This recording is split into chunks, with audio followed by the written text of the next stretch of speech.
What are the true environmental risks of doing something like this? You're putting piping into the earth. Mother Nature is unforgiving. She's a bitch that can reward you or she can take it all from you. And you're telling me this is going more than a mile into the earth? That's going 9,500 feet into the earth. Most people don't make it more than a couple days. After 2-3 days, you'll know if you want to do this or not. You're gonna go up there and you're gonna assist the derrick can. Hey, hold on to that, bro. All the way up.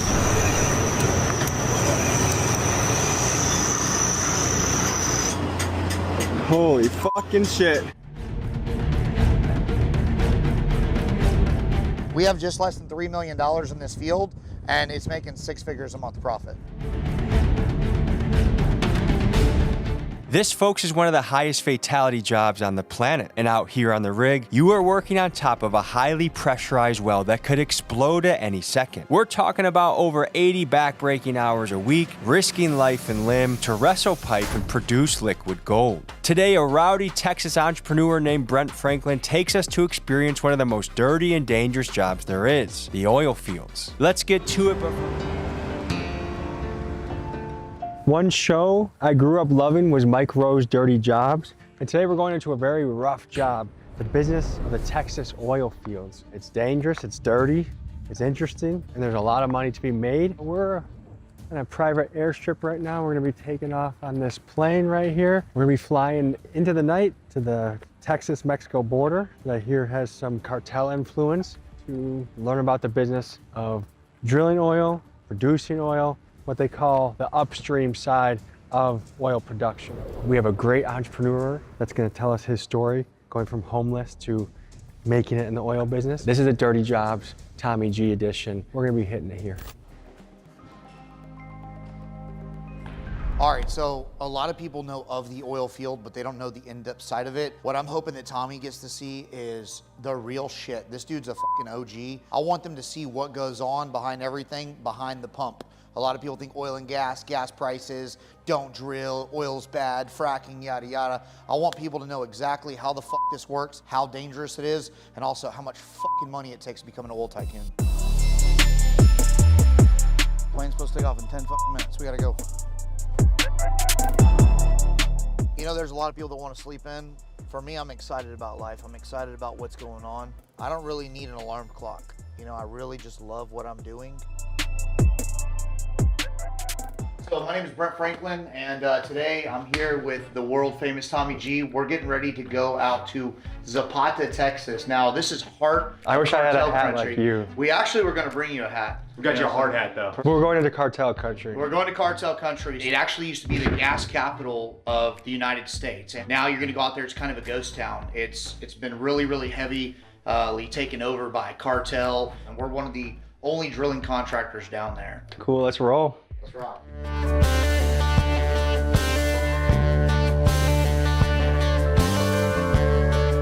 It's going to be about an hour and 20 minutes getting down there. We've got another storm coming through. Just coming up above the border right now. By the time we get there, it's either going to be hitting about that time or just past it. Let's rock and roll. You only worry if there's like hail or lightning, and by the time there's a problem, it's already too late. So, dime. Ya voy, una hora. All right, perfect. One thing that's super important about the oil field in Texas, a lot of people see oil money and they see the PJs and the private planes. It is so crucial to have an airplane if you're in the oil and gas business in Texas. A plane like this is about $2 million. It's a plane is absolutely necessary, so that's why we got 3 of them. We'll see you guys on the ground.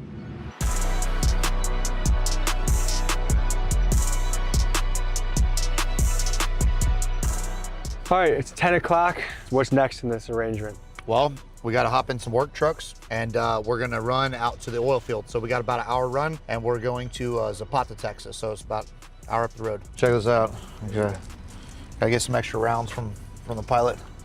So we're just going to put some bullets in, swap over some hollow points just in case, because we're in Laredo. Do people get kidnapped and All stuff? the time. Yeah. Yep. Big human trafficking place. All right, let's change out these steel toes that you have here, just so you're ready to go. We brought y'all some boots. Thank you. That's to release your inner redneck. I'm too cheap to get cowboy boots for myself. I was looking at them when I was on a trip the other day with my wife. This is like Christmas for me. We have Richard talk to you a little bit about, what we're gonna encounter. Tell these guys a little bit about what we're about to go down on these roads. We're probably a rock away from Mexico. So I know a lot of people go on like YouTube and they say, hey, let's do this, but like, this is like the real tube. And we're gonna There's a be- reason ain't nobody drilling down here. And we're gonna be getting there around midnight. Yeah. Hop in. All right, Tommy, welcome to South Texas. I can already just feel it in the air. This is a cowboy, roughneck, gunslinging, oil digging type of area. That's exactly right. That's exactly what we're about to do.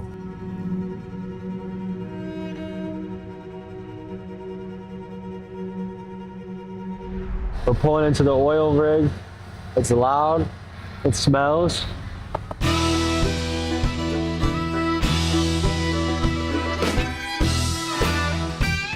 So this is where fortunes are made in Texas, the oil fields.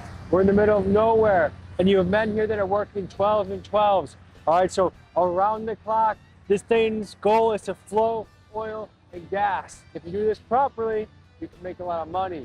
If you do this the wrong way, you go bust. But let's go check out and see what's happening over here. Go get them FRs, get them geared up real quick. Yeah. You're good to go. Blue Water 2! Have you ever heard two turtles? It's good. Are there guys sleeping in here right now? Absolutely. All right, so this is inside our man camp. So this is where everybody lives. We got a couple refrigerators in here, running water, AC, everything's good. Half the crew sleeps on one side, half the crew sleeps on the other. You got So morning they don't tower. wake each other up. Yeah, you got daylight, morning tower. So the lights are off in there, so they're probably sleeping in here. We put you up inside.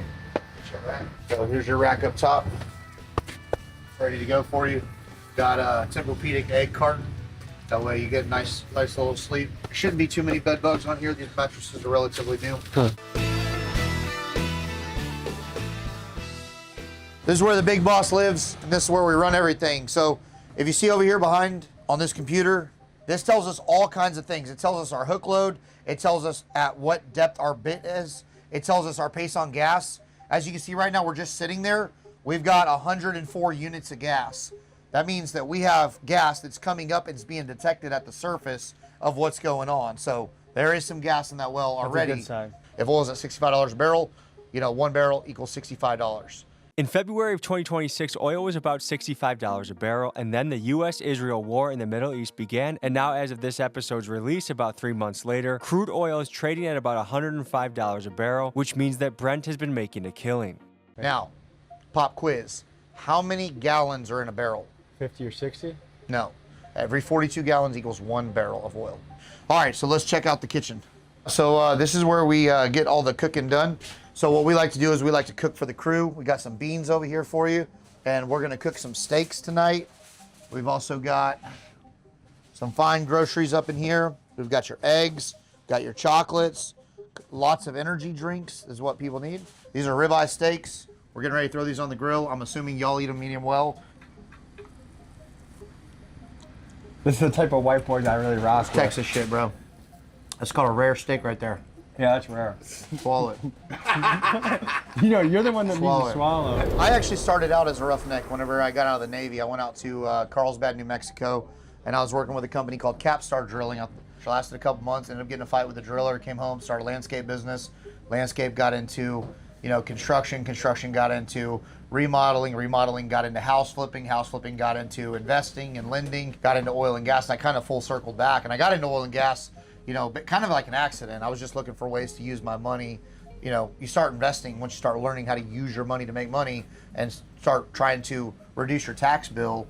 That's really why I got into it. And so why I'm boots on the ground is, man, number one is the respect for my guys. All this rig and equipment and shit doesn't fucking do anything if you don't have the people, and the people have to love where they work because they live here. And so we just try to give them the best that we can with what we have and what we can do. I was born to do this shit. I love fucking grease, hunting, being out in the country, grilling, and just doing big shit. And so it's like, this is home for me. Mm-hmm.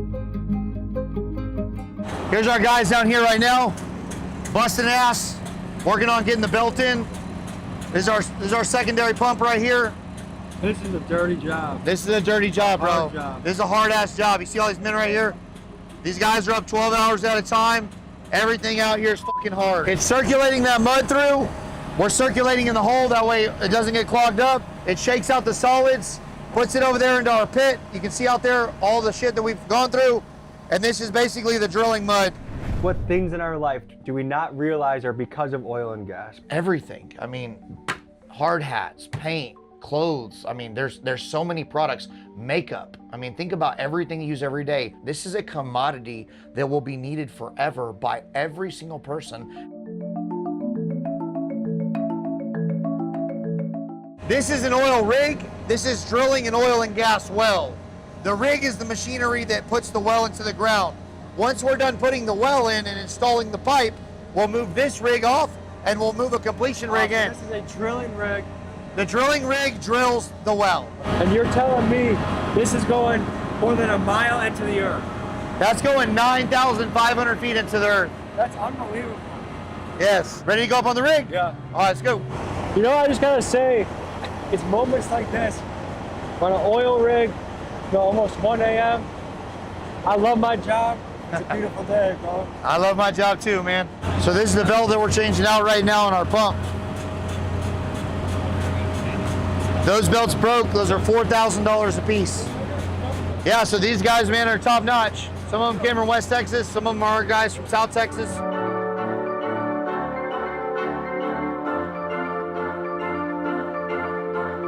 If I'm being honest, one of my weaknesses is I don't know how to fix anything in my house.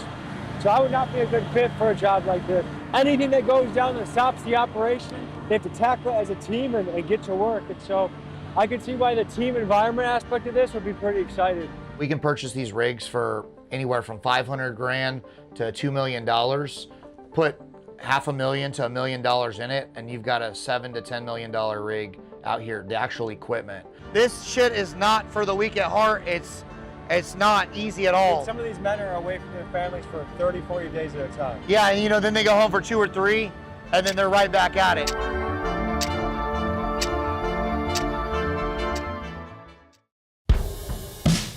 So 5:55, safety meeting, we're late, let's roll. Top of the morning, bro. What job should I go report to? Go up to the rig floor. Your driller will be Kevin. He'll line you out from there. Okay, cool. What's your name, brother? Kevin Ezagiri. Yes, sir. So how long you been doing this? I've been doing this since 2008, Okay. 17 years. What got you into it? I was a driller by the time I was 23, and I've been doing it ever since then. How long have you been away from your family at this point? At this point, I've been out here for 34 days. What is that like? It's rough. I got 4 kids at home. Like there's not a day off. It's back to back. Back to back to back to back. Yes, sir. Are you tired? Oh, I'm tired. I'm wore out, but you got to keep going. You know what I mean? And you go until the oil and gas are gone. Until the well's done. Yeah. And what do you do when you're off work? I got a ranch. I got 48 acres. I like to hunt. I got a couple of trucks. I like to work on my trucks and spend time with my kids. I can't do a 9-to-5 job. It's all I've ever done. This is what I like to do. I like to be out here. And this is what I love to do. All right, so here we got the guys cleaning the floor. They'll be getting everything ready. Those are the slips right here. That's your drill pipe. This looks like heavy shit. Oh, they're heavy. That's about 150 pounds right there. How does your body feel after doing this job for 18 years?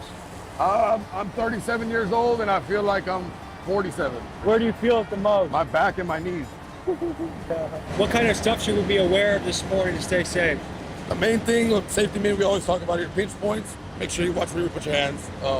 Your slip, trips, and falls. Make sure you watch where you're walking. And then your overhead loads. Main thing. Always look up. Most people don't make it more than a couple days. After 2 or 3 days, you'll know if you want to do this or not. People who need to work, always make it further than people who want to work. Because if you need to work, you need to keep your job. You have to take care of your job. People who want to work, they're just here because they want to work. This is a very tough job. What keeps you doing this year after year? And money, family.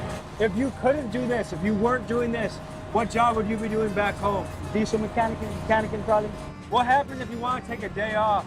You gotta better let them know soon. There's people looking for work, you know what I mean? And if you want to go, somebody else is ready to take that position. Do you ever miss important events back home? Oh yeah, I have. Yeah, I've missed funerals, birthdays, Christmas and holidays, you know. Yeah, I've missed them. Who's climbing the derrick? Let's roll. Whole rig's waiting on you, Tommy.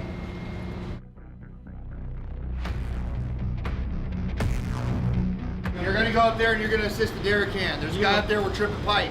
You're gonna take the pipe, you're gonna rack it back. You're gonna unhook the pipe from the elevators. You'll learn when you get up there. Let's go.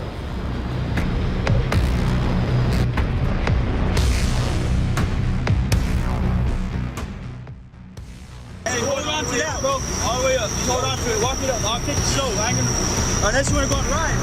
No, just take it nice and steady. It's my first date, you know what I mean?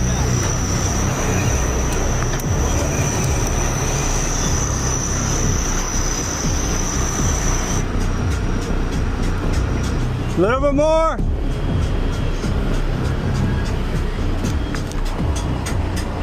Holy fucking shit. So you fill all of these slots with pipe. And what made you take this job all the way up here? Money. Do they pay more up here? They better damn pay more up here. Are you scared at all? How long you been doing this for? This roughly about 10 years. Sometimes when you're on here, it moves, and that's when it gets uncomfortable. Oh, they got another drone over here too.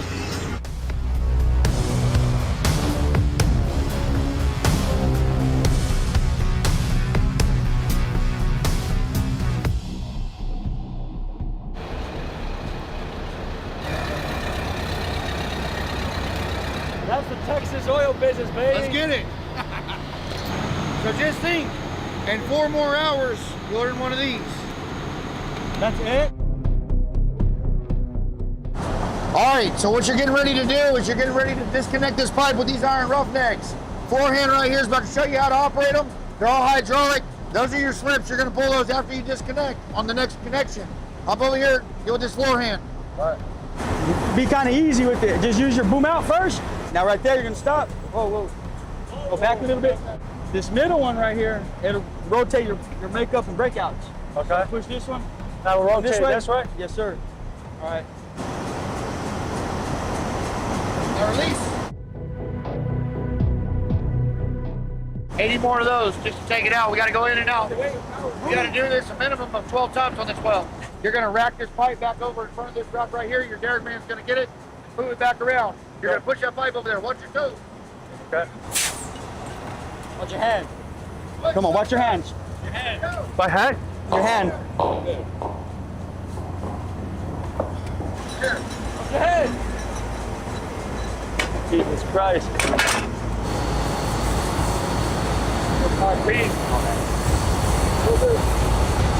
Go right there. Boom. On the thread. Right there. No, sideways. Yeah, circle. What's crazy is just the slightest time you don't pay attention, somebody can come down on your head, a slip. I mean, being up there in cowboy boots in the mud was ridiculous. These guys work their ass off for their check, that's for sure. Credit from both handles.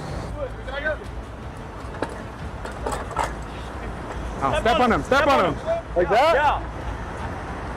There's 3 main ways you die in this job. First is by explosions that can sometimes result in you getting burned alive. Second is the silent death that visits you when you breathe in toxic hydrogen sulfide gas. And third is from being so exhausted from working that you crash your truck on the long commute home. What are the true environmental risks of doing something like this? There's all kinds of environmental risk, man. You've got, you're putting piping into the earth. The earth is an incredible monster. Mother Nature is unforgiving. She's a bitch that can reward you or she can take it all from you. So I was up there, the guy said he makes about 22 bucks an hour up there. The guys on the floor do about 20 bucks an hour. Yeah, that's correct.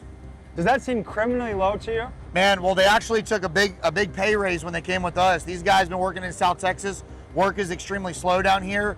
And so these guys get per diem. We cover their food.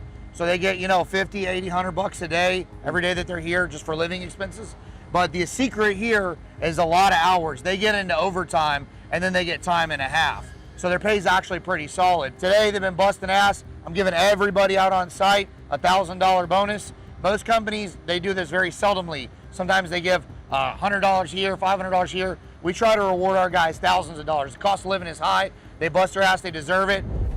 Man, first thought coming off the rig, especially when I was up in the sky, was Any day that I feel like that I'm complaining or that I'm like, this is a rough day, this is a healthy experience to remember there are so many people around this country that bust their ass day in and day out. What was your scariest moment? Once I got on the basket, my muddy boots were slipping around. I wasn't sure if I was harnessed in, and I just thought, what the fuck am I doing up here? Trying to earn a living, man. Trying to make a dollar. On the level of kind of a dirty jobs episode, that it's exactly what I expected, and that's what I was hoping for, is I want to see tough people working hard to make their living. For some reason in this country, we've gone away from working with your hands, or skilled labor was looked down upon. Like an office job is what you're supposed to aspire to. But anyone that works for their hands is kind of a lesser class. And I think, look at our manufacturing going overseas. Look at our capabilities of the country right now. We're in a wartime situation where we're running out of munitions quickly, partly because we gave our greatest ally a lot of them, but partly because we don't have manufacturing inside our own country. I think if we want to be a strong, prosperous America, that we have to get back to celebrating the blue-collar worker. I think that's really important to the blood of our country.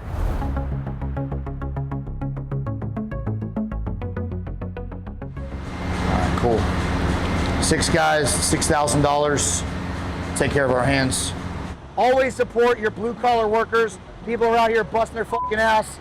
Now's not the right time, but it's always the right time to make a little cash. Thank you. Where's the other hand? No. Thank you, bro. That's a wrap. I'm gonna find these other 2 guys. We're gonna bounce.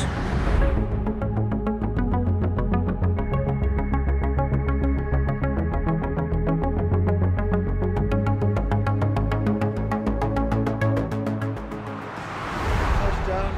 A little bit of a bumpy flight, but where are we heading to next?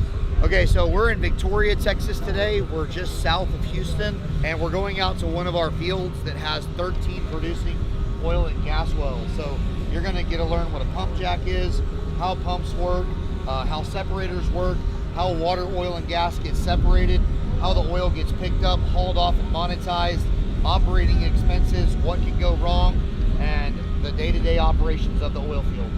Sounds good to me.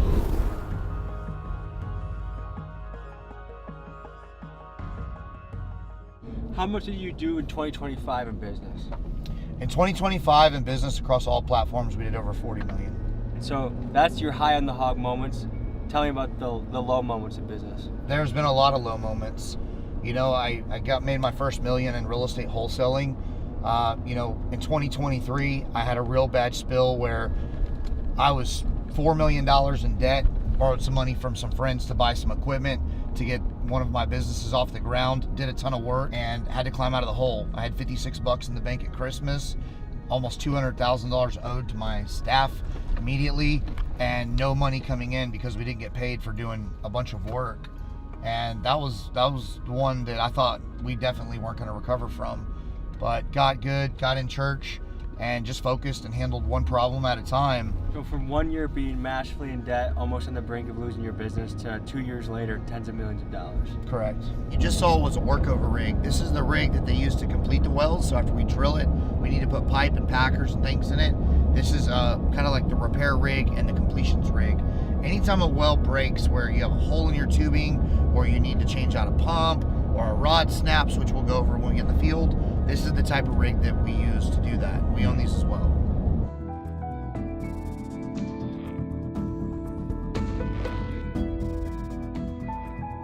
So what are we walking up to right here? All right, this is our production facilities. So this is also known as our tank batteries. This is where we have water, oil, and gas coming from our well out in the field. It pumps. It comes over here. It goes through a separator. It separates. Now, the way that these tanks work is water is the heaviest. It sits on the bottom. Take me to the tank. Yeah, let's go take a look. Come on. How's it going? It's going. You know this man? Tommy, nice to meet you. I How are did you, after brother? last night. My son's introduced me to you. Oh, nice. Thank you. How long you been in the oil business? My whole life. When did you start? 14. 14? How old are you now? 54. Okay, so what do you do here? Basically, I keep the lease operating. This one is a little different than your normal average old well or gas well facility. This one's it's more of a plant. They call it a water dry. Okay, so what we do is we make a lot of water. Okay, and what we do is we skim the oil off the top of it and obviously sell the oil and maintain it. Well, we put the water back down whole. So we're rotating all the the product down in the earth, in other words. First of all, you have the voice of a manly man. I just want to tell you that. And then this water is basically getting recycled, so it can keep processing the oil over and over and over. What kind of stuff do you have to know to do your job? First of all, you got to be hard-headed, not take any days off, and learn from everybody that you get around. This is just something that you learn from people over time. What does a work week look like for you? I work 7 days a week. A good week looks like 50. You got a wife? Yes. How's your work week going at home? Fine. 7 days a week is a lot. Yep. 365? Yes, sir. Wow. So let's talk about this closed loop system, right? I want you to think about the earth for a second. Out here, we've got a blanket of formation that rolls at about 5,400 feet. And in that formation, there's a lot of water. Water is the heaviest, it sits on the bottom, oil floats on top, and gas goes to the cap of it. That's what these big separators do. The water's coming through this, they're separating, oil's flowing over and going to the oil tank, water's going and getting disposed back into the well. Simply by density, it's settling in its natural state. Correct. So what we're doing is we are extracting the water, oil, and gas out of one well. We're ripping the oil out of it, and then we're injecting the water back into the same formation through another well. That way we keep the fluid level high. Most of our fresh water is 1,200 feet or shallower in these wells, and we're down, 5,000, 6,000 feet. It still blows my mind how deep in the earth you gotta go to get this stuff. I mean, people are gonna watch this video and say, man, 5,000 feet ain't nothing. There's wells 25, 30,000 feet. They just drilled 32, 33,000 feet in Louisiana. So we're gonna go over here, we're gonna take a look at a pump jack, we're gonna get some gas to it, we're gonna fire it up, we're gonna see if we can start pumping some oil over here. Perfect. Okay, so we're getting ready to go up on our tank batteries. This is where the oil flows into after it's separated through the separator. And once these tanks get full, then we call in trucks. The trucks come over here, they take an 18-wheeler, they hook up to the bottom of the battery, they take the oil out, and then they take it to the processing plants that's our downstream refineries, and they buy it from us. This is their purchaser. So it's time to climb up this bad boy. All right, so 3 points of contact at all times. Now, this field doesn't have any H2S, but you always gotta be careful of whenever you're opening up these tank batteries, because a lot of times they'll have a lot of gas, but we have sensors that are out here. See the oil in there? So we do what's called strapping. We take this strap right here, we drop it down into the well, and it tells us how many inches of oil are in each of these tanks. So we're able to calculate how much production we're making on the wells every single day. Full. All right, and this right here is our secondary tank. And as you can see, she's full of black gold. How much will you make off a tank like this? So right now, it depends on what oil shuts in at for the end of the month. Right now it's about $98 a barrel. So for every barrel, whenever they come, they're gonna take a load. They're gonna take between 155 and 165 barrels. So do 165 basically times 100, between 15 and 16 grand per load. Actually kind of create your own market and hedge right here. Think of it as this. If you're extracting a product that sells for $60 a barrel, right? And you can store X amount. You could wait a month and it could go to 100. You still have that product. What you sell it at is market value. So we've been stockpiling it till these things get full. Now oil prices jumped up. So instead of getting $60 a barrel, we're gonna get almost $100 a barrel. Yes. Makes a big difference. How long ago was it that it was $60 a barrel? Shit, not that long ago, couple weeks. Couple weeks? Couple weeks. And now it's about $100 a barrel. Correct. It was about 96, 98. And so it matters what we get paid at the end of the month. So the contract for March will be locked in. April gets locked in. It depends on what we get locked in because we have a monthly contract. How much can each of these barrels hold?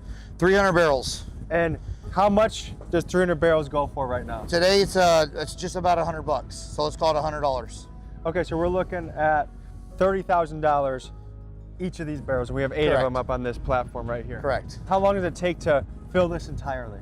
So we'll fill this up in 2 days, 2 to 3 days. So you could do $30,000 every 2 days off this? Yes. 150 barrels a day. Shit. Just reach in and see. That's the glory hole. Reach in there. Wedding rings made of damn oil. So this at the top layer is oil. That is oil. This right here is black gold. That is it. You can come take a look in here. People say, that looks like water. That is not water. That is beautiful green oil right here. Are you gonna go look at a pump jack well? Let's do it. Or a ESP? Yeah, let's look into it. So is this job a pretty solitary occupation? Yes. What do you think about that? I love it. What do you love most about it? Not having to work around a whole bunch of people, getting to make my own decisions. Seems like when you got too many people around, something always gets fouled up. These are the drive boxes that we're coming up here on the right. These Smartin drives? These, yep, These are what we refer to as the ESP. So what are these doing? This is where the power actually goes down into the well. It's under the ground, you can't see it, but I can show you when we get to the well itself. See if I can get you to show you what comes up. See, this is what I was explaining. This power comes from that panel over there. I mean, this is an industry that if someone just got offered the opportunity to manage an oil rig, I think most people would say, I don't even know where to start. I don't know where to begin. This is not an opportunity. What's the first question you ask before any job? What do I got to do? What's the pay? What do I got to make? Yeah. What's the pay? Yeah. Right? Hey, you want to work on a rig? What's it pay? What do I got to do? How long is it? People feel too entitled. You have a daughter? Son. Okay, you have a son, right? What do you want your son to be when he grows up? Excited about life, working hard at what he loves. And if he called you and said, Dad, I want to be a roughneck. Son, you got to go out and be a roughneck. You'd tell him to chase his If dreams. that was his life ambition that he was sold on, Probably not. You want him to I would make- encourage him if that's what he. No, you would not use this day one. Honestly, you would not use this as something to push on your I would kids. talk to him about the downside. You would want him to make as much money as easy as possible with the least amount of work as possible. You want him to be as successful. I don't know if that's a formula for a happy life. Doing everything as easy as possible for the most amount of money. I think also we're kind of conditioned to think that those jobs don't pay well, but I think the average plumber is making more than the average office person in this economy. The people that do pick that profession, they're gonna have way too many customers and not enough competition, which is a good problem for the plumber, but a bad problem for society. There's certain things, the best way is to experience it yourself. 100%. Oh, that's what we want to drive. We want to drive people that want to come out, they want to experience things, they want to do things. Beautiful. All right, Tommy, so check out this oil rig. What do you think? Looks a little like it's not producing. Okay, this is not a rig, this is a well. Remember we went over? The rig drills the well. First things first. That being said, guys, this is an electronic submergible pump, or ESP. And some wells have different forms of artificial lift. Some of them have pump jacks. This one in particular has a power cord that goes all the way down and hooks to a pump that spins at high RPMs and moves fluid from the formation up the tubing and into the flow lines that go over to the separator. You guys want to see what comes out of it? Hell yeah. Okay, get. Everybody back up. So this is what we're moving right now. Pretty incredible, huh? That's oil. And water and gas. And as it levels out, the oil will float on top of the water. You can see it sits in there and there's your oil cut right on top. And you just gotta separate the water. And you can feel this. What do you feel? Nice and warm. It's hot. It's from the formation. It's hot down there. So folks, I think it was really cool. We got to learn about oil, something that runs this world quite literally and that we use in our everyday life we might not give much thought to. We got to go more in depth. We got to see the dirty side of this job, the rough side, but also the entrepreneurial side. Absolutely. If you want to check out more of Brent Franklin, both his social media and his company is linked in the description. I had fun on this journey. Had fun getting my hands dirty. Thank you, brother. Tommy, they don't make them like you anymore, brother. See you next week, guys. Do you think by smuggling people in that you are harming your community or harming the country? No, what's the world without Mexicans? They hire a lot of people that are undocumented. How is that any different than slavery? Little section, we call this little cartel land. On the scales of good and evil, where do you think you are? I don't think I'm evil at all. I just feel like if I have to do something, I'm gonna do it. What's something tough you've had to do in this job? Having to drop off illegals on the side of the road while even being chased or anything it is. They were more scared of getting caught than crashing. ICE is going harder than ever, you feel me? All these mass deportations, a lot of these immigrants in Phoenix, we brought over. We used to stash like illegals in here. When you just see the stash houses and you see individuals living in these horrible conditions. How much do you think you made in your biggest month ever? Over 200,000. I had a guy on my Snapchat pick up on me for 3 years. Next thing you know, he's a cop. Creative to bring people across. The game will never stop. There's just more ways to do it around them.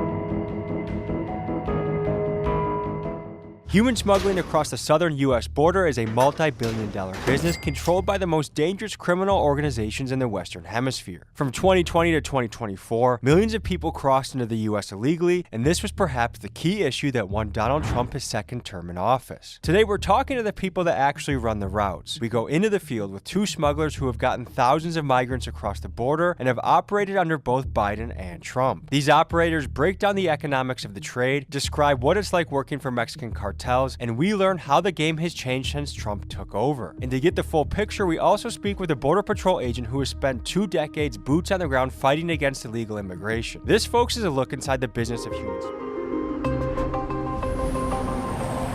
This is our place right here. This is where we live. I just told you guys I wanted to make pickups. With that, like, I'm gonna show you guys deep down what we do. It ain't just for the money. We have love for all the people that come into our club. Chapo. I'm from Metro Phoenix area, and I'm a Pollero. For legal reasons that occurred while we were editing this video, we had to change this guy's name to Chapo. What made you choose human smuggling over drug trafficking? Drug trafficking is something different. That's a harder business to get into. Do your parents know what you do? Yep. What do they think about it? They think I'm a horrible ass dude. My families grew up a little different. They do things the right way and stuff, you know? And I chose the criminal life. To prove he was legit, Chapo showed me his RICO indictment before we filmed together. After seeing it, it became clear that he and Steven were the perfect guys to teach us about this shadow economy. I would love to show the paperwork on screen, but with the legal names of Chapo and his co-conspirators all over it, I have to keep it confidential. We've been doing this for 10 years now. We've been in this game, in and out. We only speak about this because we got already indicted, and I think we're allowed to, you know? We all did federal time. I'm on a 22-person indictment. He's on his own indictment. Steven, and I used to do polleros. What got you into the business? Living the way I used to live, I didn't have much. You know, my dad was in and out of prison. He's illegal. Going in and out from the country, getting deported, coming back. It was a struggle. How old were you when your dad got deported? First time I was about like 5 years old. How much were these people paid to make the journey? Off of one, probably 9 through 15 per person. How much do you think you made in your biggest month ever? Over 200,000. And what'd you do with that? Party, drugs, cars, clothes, jewelry. You blew it all? I blew it all. Did it make you happy? It made me super happy. It made me feel like I was on top of the world. And now, life is totally different, you know? Working a legal job, keeping up, and maintaining my family, you know? Do you wish you ever saved any of that money? I wish every day I did. When you're making 50 grand in one night, does that make looking at a gas station job for 15 bucks an hour pretty hard to do? Yeah, most definitely. What you're making a night is what you're making a year at a gas station job. What got you caught doing this? I got snitched on. Do a lot of people snitch in this game? Yeah. A lot of young guys, how they get caught up is they can't help but flex on social media. Yep, I did at one point. We'd be on there flexing 500,000, and sometimes I had boys flexing a mil sometimes. So had you not flexed on social media, would you have gotten caught, do you think? No, I would have never gotten caught. At one point, we're facing 15 to 20 years. All these little dogs out here trying to do it now. Hey, shout out to you guys. It is burnt. How has Trump changed the game? Well, ICE is going harder than ever, you feel me? All these mass deportations, a lot of these immigrants in Phoenix, we brought over. With the mass deportations, does that mean that you have way more clients because you keep recycling through the same ones over and over? Yeah, I've seen the dudes go back and forth 6 times already. When I used to pick up myself, I have 16 oils in a pickup truck, and we're over here driving through a drive-thru at McDonald's because I feed all my people. Sometimes they'd come stay the night at my crib, but they didn't have nowhere to go for a few days. Anything you want to say to Donald Trump? Donald Trump, if you're listening to this, man, just respect the Mexicans and let them come live here and, you know, help them out. ICE arrested a criminal illegal immigrant from Uzbekistan. He's wanted in his home country for alleged involvement in a terrorist organization. A lot of people on the right wing politically are scared that right now coming in illegally are Chinese nationals, Islamic terrorists, are people that want to cause real harm to the country. Do you think there's any realness to their fear? Yes and no, because you never know who's in your country. It doesn't mean your neighbor can't be a When do you ever see a Mexican guy shooting up a school? Have your feelings on Trump changed now that he's in office? Nah, I mean, he's just doing his job, to be honest. I mean, he ain't a bad president. It was much easier with Biden in office than it was with Trump, By a lot? By a lot. Biden's down here, Chops up here. We used to see people moving from thousands of heads a week or a month, whatever it is, to now hundreds. We're driving down the dusty roads in Arizona towards Tucson, where we're going to be meeting with a former Border Patrol agent who served for 22 years and can give us the insights on human smuggling, drug trafficking, the cartel infighting, and a lot of the information that a lot of us want to learn about. Can you tell people your name and what you've done for your profession? So my name is Art Del Cueto. I was a Border Patrol agent for almost 22 years. How has the business of human smuggling changed from when Biden was president to Trump's second term? I think they have to get more creative to bring people across. During the Biden administration, because the policies were more relaxed, you were able to say asylum, and just the word asylum would release you into the country. Now, under the Trump administration, you can still come across and claim asylum. The difference is now if you claim it, you have to prove that you really have an asylum claim, or you have to wait outside the country until you get the proper documentation to show that you do have a real asylum claim. Folks, we are looking currently at a Trump presidency where he just gave a State of the Union address with his lowest approval rating yet. While his administration has been plagued by corruption and cover-up allegations, one thing is undeniable. For those that voted for a secure border, Trump has surely delivered. And because true illegal immigration numbers are impossible to track, the barometer Border Patrol uses to measure border activity is apprehensions, or in other words, how much contact agents are actually making with illegal migrants. And right now, Americans are seeing the lowest amount of border activity than they have seen in decades, meaning those that are in the business of smuggling are having to get scrappier to keep their operation going. So back then, if you were just a smuggler, you could bring a group of, say, 500 people across this border.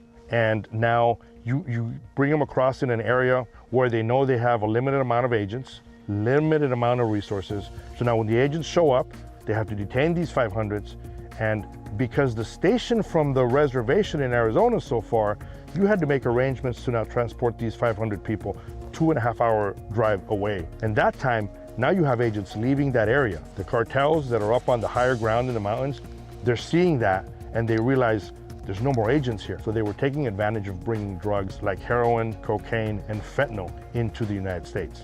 What do you think about ICE investing resources to getting a guy that's been a plumber or a contractor for the last 15 years, spending a lot of resources to get a guy like that out when we already have a shortage of those type of people? I think it goes back to, if I have a perfect driving record, should I be forced to have car insurance? So do we have to wait for the accident to happen to have somebody that's has some type of liability? So I understand what you're saying. Should we waste our time on that? I don't think we're wasting our time. Has Trump completely stopped the game? The game will never stop. There's just more ways to do it around now. What have you learned about the feds since getting indicted? The feds worked in a whole different way than we ever thought they would.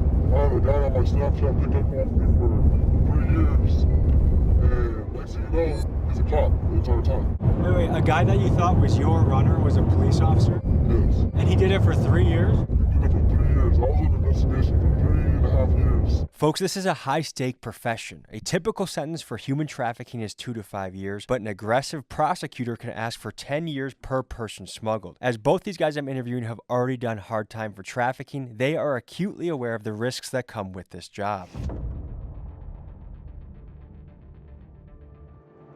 What the fuck is this? What the fuck is going on?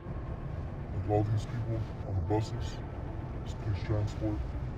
You see a lot of people. Oh, the vice president. Oh, yeah. He's speaking today. That's the vice president is right up here somewhere. Yeah. So for context, folks, TPUSA is having an event, and JD Vance is the final keynote speaker, and we just saw the presidential entourage. These guys are not getting busted by the feds, so that's good news, right? I was shocked a little bit. 2 human traffickers just casually hanging behind JD Vance right now. And you don't know how many are passing by with boils, you know? It's still an ongoing thing. So how long did you guys serve? I did a total of 5 years. I was 18 in my first charge. In 6 months, my lawyer got me out on pretrial. I did a year of house arrest waiting for my case. And then I did, they hit me with 20 something months, and I served 18 months out of that. While I was going on with my indictment, I almost lost my mom in a car accident. while on house arrest. I also feel like God has things to do with it, you know? I don't think it's just the feds, you know? I think it's just meant to go that way. I feel like it's a second chance.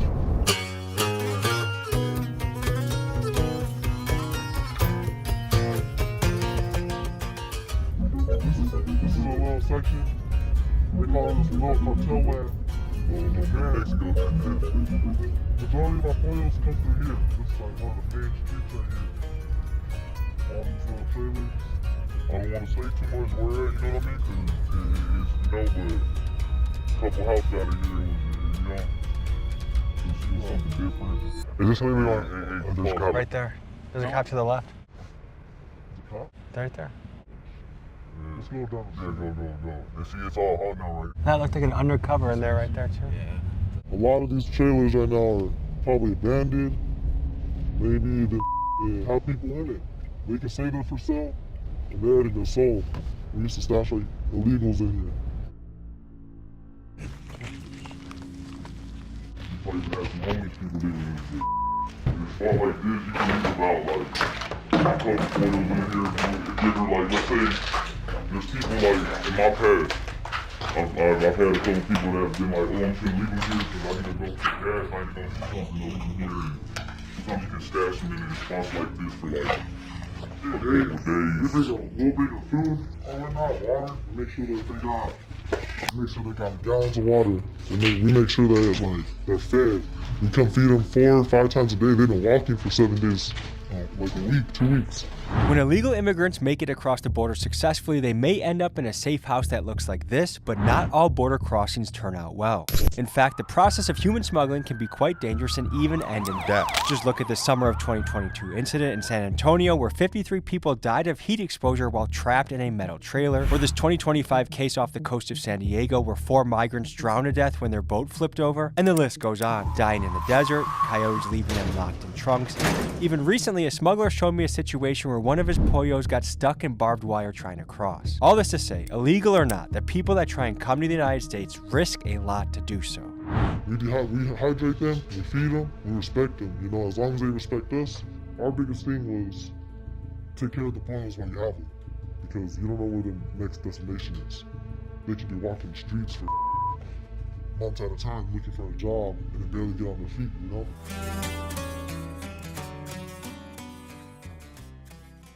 Do you think by smuggling people in that you are harming your community or harming the country? No, what's the world without Mexicans? They pick our vegetables, landscaping, they keep our community good, clean, you know. A lot of them are construction workers. What are we gonna do when the houses stop getting built? America without Mexicans is gonna be a one-sided country. Do you ever smuggle Chinese people, Afghanis, Somalians, other cultures? I see a lot of different people, man. I've seen a lot of people come from China. I've seen a lot of people come from Japan. I've seen a lot of Muslims, you know. You don't know if they're terrorists. You don't know any of that. Sometimes I would turn them down and be like, nah, bro, I can't have you in my car. So it's really people from all over the world that we're seeing cross into our nation's borders, especially out here on the southern border. When you look at the data, one major trend emerges. The southern border has gone global. For decades, when Americans thought of border crossings, we've pictured migrants coming from places like Mexico, Honduras, and El Salvador. But in the last few years, we have seen an unprecedented number of people arriving from the other side of the planet. In a single year, U.S. Customs and Border Protection recorded nearly 100,000 encounters with Indian nationals, 37,000 apprehensions of Chinese migrants, and thousands of people coming from the African continent. So from a logistics standpoint, this demonstrates how Mexican cartels have built a highly complex worldwide trafficking business. People don't take the time to analyze what is good and what's not good for the country. Because I'm Hispanic and I have family members that have come to this country legally. There's a legal pathway. Is it difficult? By all means, it's very, very difficult. But you would run into people and they tell you, yeah, I'm waiting on my status. It's just that I don't have the money to completely fill out the paperwork. Well, those same people that would say, I'm waiting on my status, I don't have the money to complete the paperwork, you know, they're driving around with nice cars and they're putting wheels on their car and they're putting, you know, systems in their car. And I'm thinking, maybe you shouldn't be spending your money on that and start saving your money for the status. And they say, well, I haven't been caught yet, or whenever I get caught, or yeah, I know it's a problem. but they don't take the steps to fix it. And those are a lot of the individuals that are being arrested. It's a different type of game. You gotta have some heart into it. And some of the time you can't have a heart. What's a moment where you just say, I can't have a heart right now? A moment is when someone's so thirsty, but they haven't paid.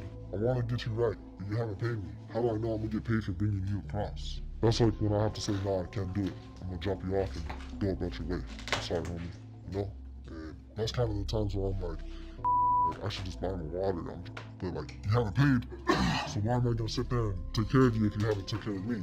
So like, if their families don't pay you, hold them. But you know, you just hold them there. Like, they'll live there, they eat there, whatever. If it takes too long, this is a spot like where you can boom, bring somebody, leave them here for a couple, you know what I mean, a couple hours. Let's say you're getting chased or something, boom. Hold up, boom, kick it here, whatever, boom. Bump in and you back in the high-speed chase, live in action, running. Shout out to like I said, he is the one that taught me to have a heart in this game. So I was a real heartless ass, like, youngin'. You know, they don't want to pay, drop him off on the side of the road, figure your way up to Phoenix. And he would always yell at me, nah, bro, just take him, just take him, just take him. You know, you gotta, you know, these people are trying to get across. On the scales of good and evil, where do you think you are? I don't think I'm evil at all. I just feel like if I have to do something, I'm gonna do it. What's something tough you've had to do in this job? Having to drop off illegals on the side of the road while even being chased or anything it is. When you do a high-speed chase with illegals in the back, how scared were they?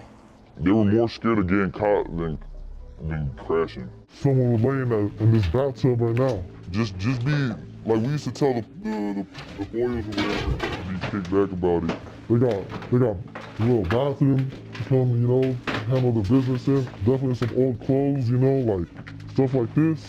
Some borrowed pizza like, right it's always a little sign, you know, someone's been in here. You know, someone was definitely stashed. So no doubt about it, this was a stash house. Yeah, this was definitely used at one point.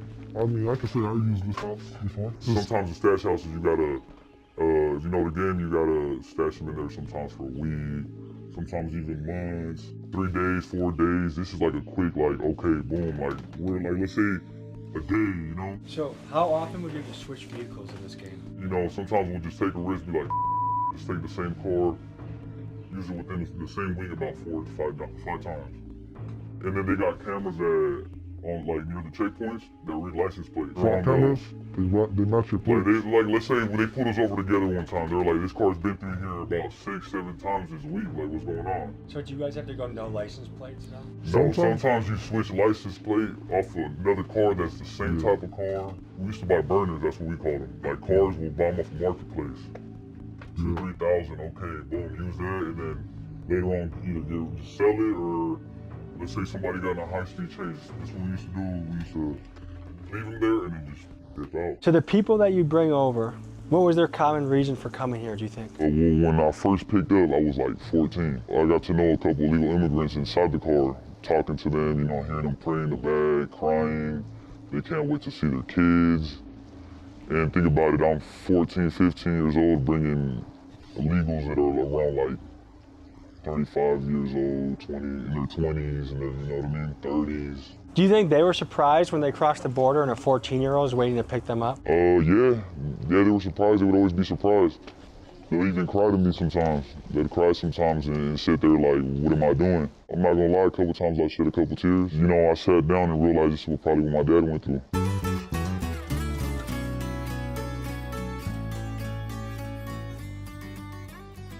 Like, does the gang control this area or does the cartel control this area? Nah, this is more in the city. Like, you got gangs, you know what I mean? And you got some people that work for the cartel and everything, you feel me? Tell me about the Chapitos. They're good people, and you know, I like them a lot.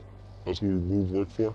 They're well respectful. So how has the battle between the El Mayo faction and Chapito faction impacted your business? It slowed down work for a little bit, because you know, the wars in Mexico definitely put an impact on the businesses, because you got one organization worried about more drugs than human smuggling, and then you got human smuggling. Some people worried about human smuggling more than the drugs. It just matters where the money's at in the organization. When you just see the stash houses and you see individuals living in these horrible conditions, that alone is something. They're involved in every single aspect of smuggling, not just drugs, but human smuggling as well. Sometimes if you hear about some kind of killing that has happened, you don't know who's involved, but you pretty much can figure it out. The state of Sinaloa themselves, they've been at war for over a year. There's individuals there in the city of Culiacan, which is the capital of Sinaloa. The people and the civilians that work there, they can't go out to the street from 7 p.m. to 7 a.m.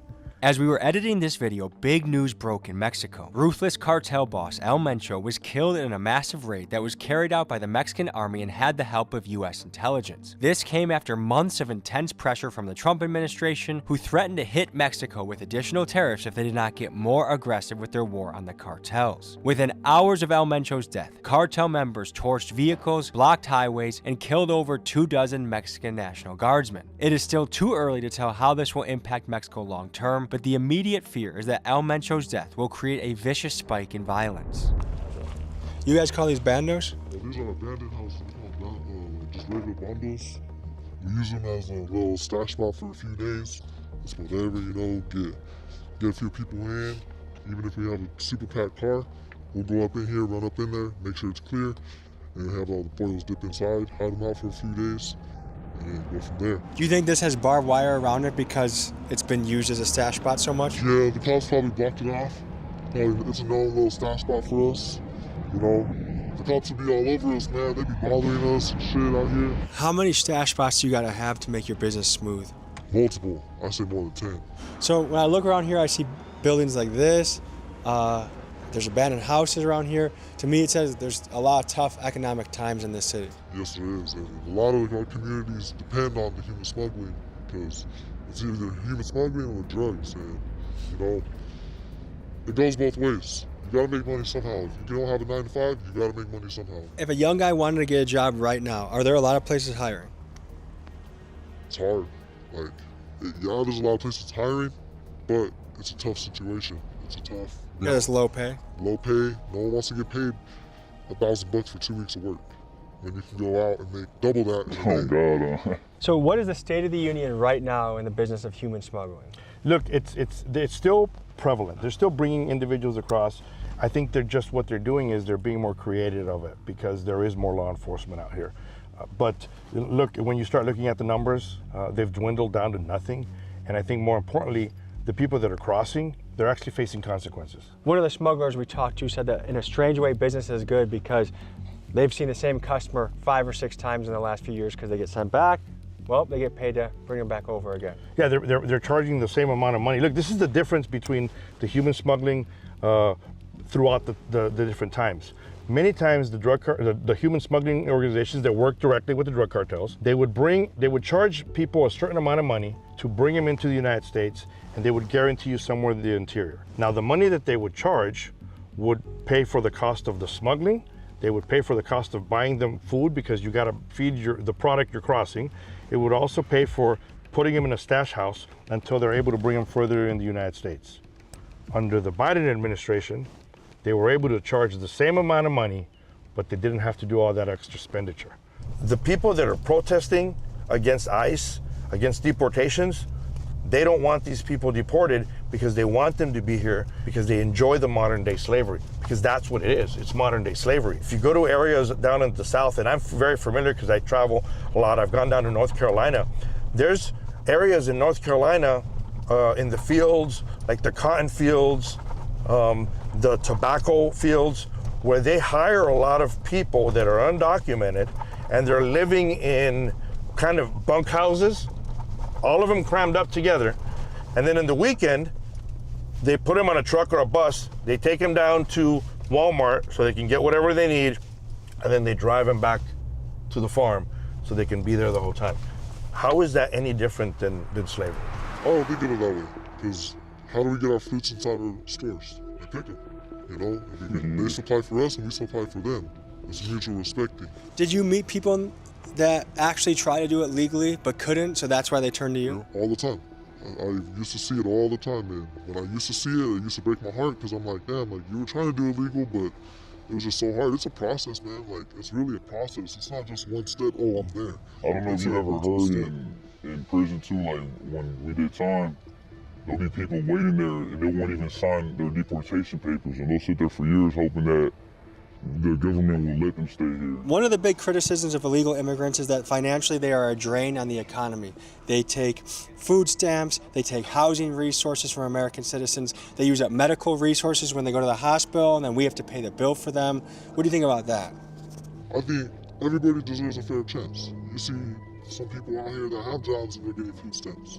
So why can't we help other people that need help? Everybody needs a little push sometimes, you know? There's so much money in this world that it can be shared between everybody. Folks, to be fair, the math on whether illegal immigrants are an economic drain or not is fiercely debated. Right-wingers will point to the estimated 150 billion illegals cost annually in social programs, housing, and medical care, and left-wingers will point to the billions illegals contribute, which some estimates say that illegals pay nearly 100 billion annually between federal, state, and local taxes. On top of that, there's the value in all the jobs they complete, jobs that many legal citizens simply would not do. Needless to say, whether they are a positive or negative addition to the country depends on how you look at the numbers and how you view illegal immigration. Let me know your thoughts in the comments. Fellas, appreciate getting your story. Good meeting you. I was meeting you. Everyone watching, thank you for joining us. We'll see you next week. Hey, y'all listen to that Push-Icy shit. That shit was fire. You eat that, bro. Contact! Don't move! Stop! Drop your weapon, Ryan! Drop your weapon! You motherfucker! Tommy, we got captured, dude. Hello, folks. I'm Tommy G, and today we're training with mercenaries. Welcome to Redwater, boys. This is why I created Redwater. I wanted a place for all of us to feel like a family. You know, a lot of veterans when they get out, and cops when they retire, you know, they lose that brotherhood, and that's what I wanted. I wanted to build a brotherhood.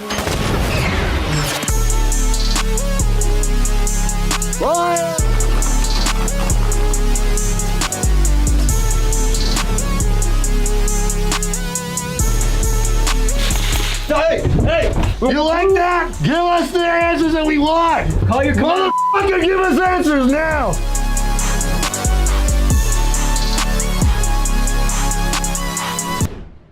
Let's talk about mercenaries, guns for hire, soldiers of fortune, private military contractors. These are some of the terms for guys that are paramilitary operatives, and that if you need hired muscle, armed muscle, these are the guys you call. The mercenary world is a deadly one, and it's full of gray area. In the last few years, some groups that come to mind when you think of mercenaries are the United States group Blackwater, now defunct, and Russian outfits like the Wagner Group, and these guys have reached all around the globe. Some newsworthy mercenary exploits include the following. In 2007, when a Blackwater convoy was involved in a highly controversial shootout in Iraq. In 2021, when Colombian mercenaries were hired by a Miami-based security firm to assassinate Haiti's president, Juvenal Moise. And for the last few years, Wagner Group operated extensively in Libya to disrupt oil flow to European Union countries. And this is just the tip of the iceberg. Because of stories like this, it's easy to get a bad taste in your mouth when you hear about mercenaries. But some of these guys do truly brave things and risk their life for the greater good. Today, we cover mercenary group Redwater and their CEO, Joey. These guys do a lot of work with three-letter agencies protecting our border and busting sex trafficking operations. They also provide executive protection to people ranging from presidents to pop stars. This is a place that no YouTube channel has gone before, and we go in deep, spending 48 hours with these guys and take you into their life. Everything you are about to see are reenactments done with trained professionals and are for entertainment purposes only. Let's dive in.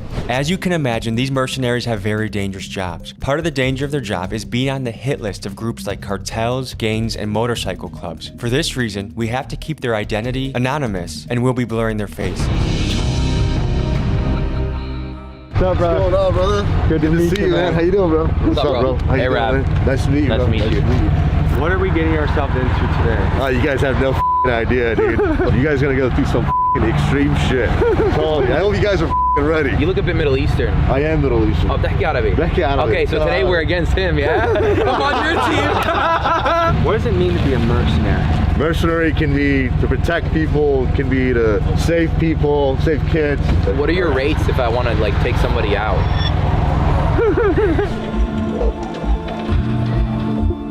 You brought your guitar to a gunfight? What do you got there? Let's see. Holy shit.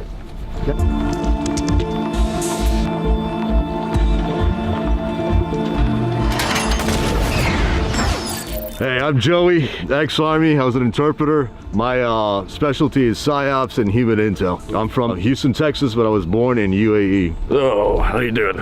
My name is Grim. Born here in the U.S. and I joined the infantry and just kept on shooting my way somewhere. But I'm here now. What's your specialty? I'm a shooter. Yeah, I kick doors down. Hey, I'm Spooky. I'm from Florida. I was in the Army for 5 years. I was in a reconnaissance squadron. I specialize in medicine.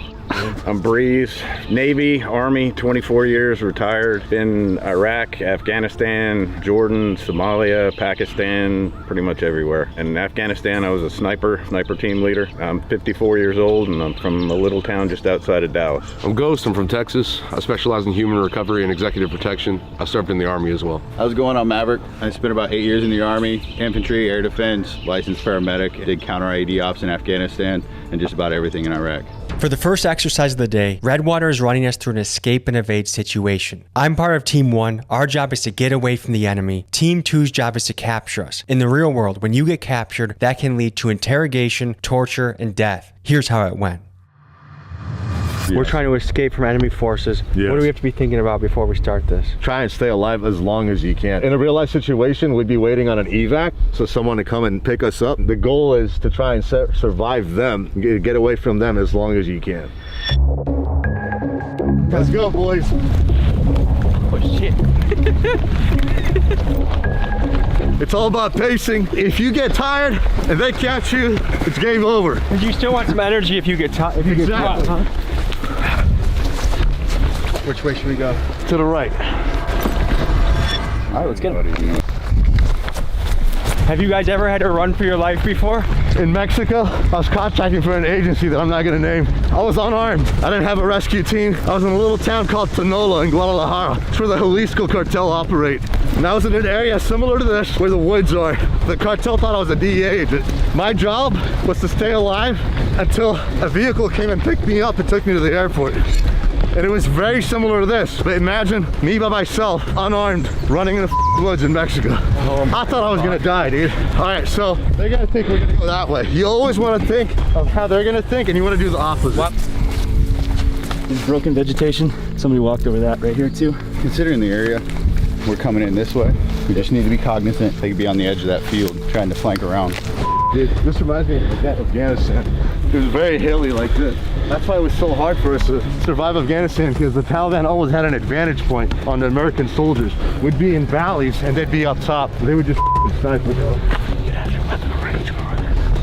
Because as soon as they see you, you start running. You want to pick it up? Yeah, we can pick it up a little. Multiple boot prints. You want to go that way and around? I'll go this way and around? Yeah.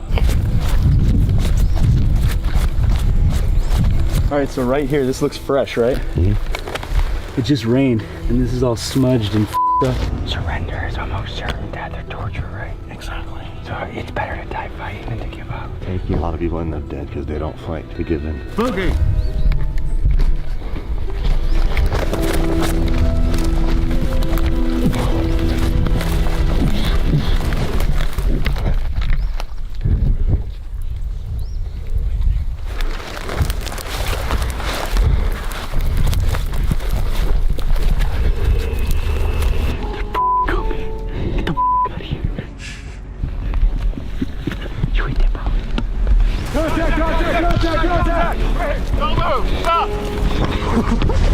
Drop your weapon! Drop your weapon! You motherfucker! You got him? We got one runner. What? Oh shit! It's the Mexican.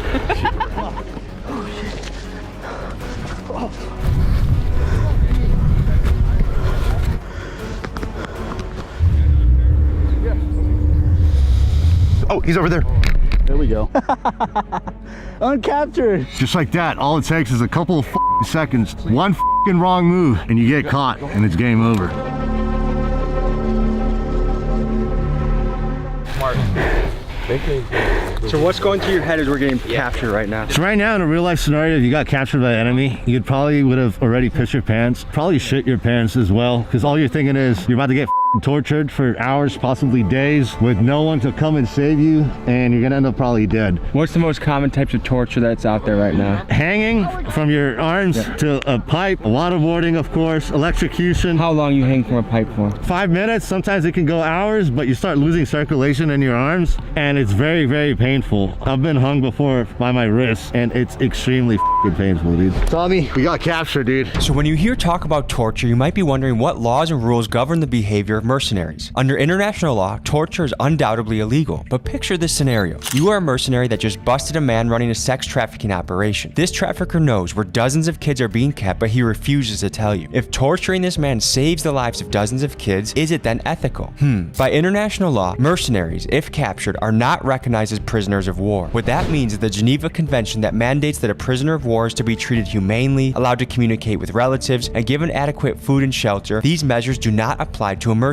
If caught, they are at the mercy of the people who catch them, which means if they fail their mission, they're in no man's land, which makes this a very, very dangerous job. And the more I dug, the more I found a common trend. Governments often hire mercenaries to do the dirty work they find too risky. That way, if the mission fails or something goes wrong, the government that hired the mercenary group can deny responsibility of any wrongdoing. Just recently, this has happened countless times in Ukraine. The Wagner Group has ran risky and deadly operations, and the Russian government is able to say they had nothing to do with it. In this interrogation training exercise, we simulate what would happen if we got captured. I'm sorry. Hey guys, this normally works in like the hood. I don't know if it'll work with you guys, but you can just let us go. Is it possible to bribe your way out of these situations, you think? Well, depending on the country that you're in. Depending on the country you're in. Let's say you're in the jungles like of South America. Yeah. Money talks. Haiti, South America, Africa. Like everyone here in America looks at bribery as such an evil thing, when really in third world countries, it's a way of life. That's first 24 hours, I would say, of being captured determines a lot. Keep your mouth shut and walk. The cavalry's coming. Stop talking, keep walking. Don't give a shit. Stop talking. We would have previous codes before we got captured, right? Sky is blue probably means, hey, in 5 minutes, let's run for it. When you're interrogating people, what are you looking for? Body language. Yes, behavior cues, inflection changes in the voice, eye movement, twitching. When you're talking to someone, if they're looking up and to the left constantly and taking a second before they answer, they're accessing the creative portions of their brain, which means they're making it up. All right, so here's the scenario. Me and Arab are the prisoners, and these are the interrogators. What the is that? It's called a N26. I call it my shock baby. When people don't want to give me answers, you hold it to specific body parts. They don't want to give answers, you fucking hitting them with this little bad boy, man, and you'll get answers pretty quickly. Get in the f***ing shack. You and YouTube. Tell me the f***ing truth. Sit down, Listen up. It's all good. It's all good. It's all. Hey. You gotta start giving us answers. Yo, we're gonna start torturing you guys. Don't say shit. In about 5 minutes, I'm gonna start pulling fingers off and drowning you. You start telling us who you work for, we're gonna start torturing you guys. Now! Well, we work for ourselves, bro. I'm not with you. Give me some answers now. We're YouTube journalists. What do you want from us? What do you want to know? Listen, motherfucker. You want to get No, I don't. Give me some answers. Who do you work for? I work for YouTube. I swear on my life. With all that water in you. Please do not tase me in the shoulder. Tell me now. I swear I'm telling you the truth. Hey, listen, we're journalists. You're gonna give us answers on what? No, I gave you the answers. I already give us answers, motherfucker. I already told you what we know. Call your commander. Motherfucker, give us answers now. In about 5 seconds, your lungs are gonna start collapsing. They're gonna fill with water, and you're gonna start losing your brain. Better talk to us. Hey. Put it on, Maverick. Give us the answers, motherfucker. You like that? Give us the answers that we want. Give us the answers that we want, motherfucker. Tell us what we want. We're journalists. I'm sorry, but I'm a spot. Take him out, Maverick. Put 2 in his head. Hey, no, I can tell you. Don't say that! He's done. You're next. Tommy, you are dying for the cause!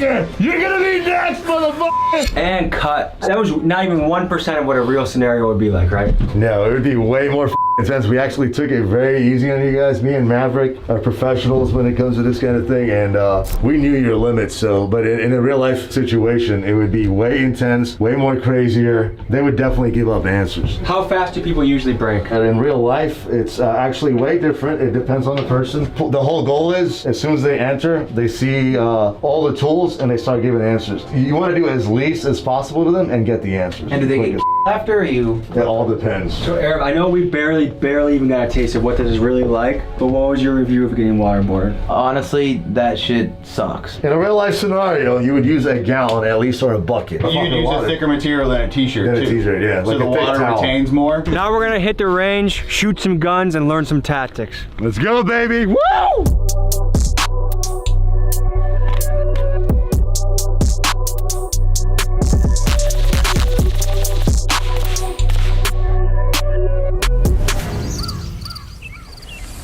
I was gonna go to Afghanistan, I pushed you out last minute, but is it actually legitimate that, hey, you could potentially go to Afghanistan and rescue someone? Is that something that you guys would do? Yes, any country. Right now, this is only 8 of us. There's a total of 30. There's more too that we don't advertise on the website for legal reasons. The rest of our team right now, most of them are on assignments. How much does that cost? If I get captured in Afghanistan and I want to hire a team of what, 6 of you? We'll sit down, we'll talk with them, and then we agree on a price. But that's how it usually goes, man. Obviously, we're not gonna charge as much for a little girl than like a politician that we know is bad and he shouldn't have been there, but he's still fucking captured. That's a different story. Okay. You know? It's $50,000 to $100,000. You're thinking usually like your beginning stages, because it's going to take a few grand just to even get the ball rolling. So an operation could be anywhere between like 200 to 500,000 on average if it's a deep place. Like big politician, it could cost $1 million. And most of your work now, what are the majority of your clients look like? Pretty much anybody, as long as you're not a criminal or drug dealer. CEOs, public figures, actors, musicians. Yeah, but is a good chunk of what you do right now on the border busting traffickers? I can't comment on that, but I can say publicly I have worked on a contract, was on the Tijuana border. It was affiliated with a 3-letter agency, and we saved 1,500 kids. This was about 2 summers ago. What the hell is this? The T1000. I am a dealer for Richmond Tactical, and I'm also a Phillip Firearms dealer, Brazos River Firearms. This is one of our personal models. You're not gonna see another one like this anywhere. This almost looks like a rapper or cartel type shit. How about badass cowboy shit? Badass cowboy shit? Wow.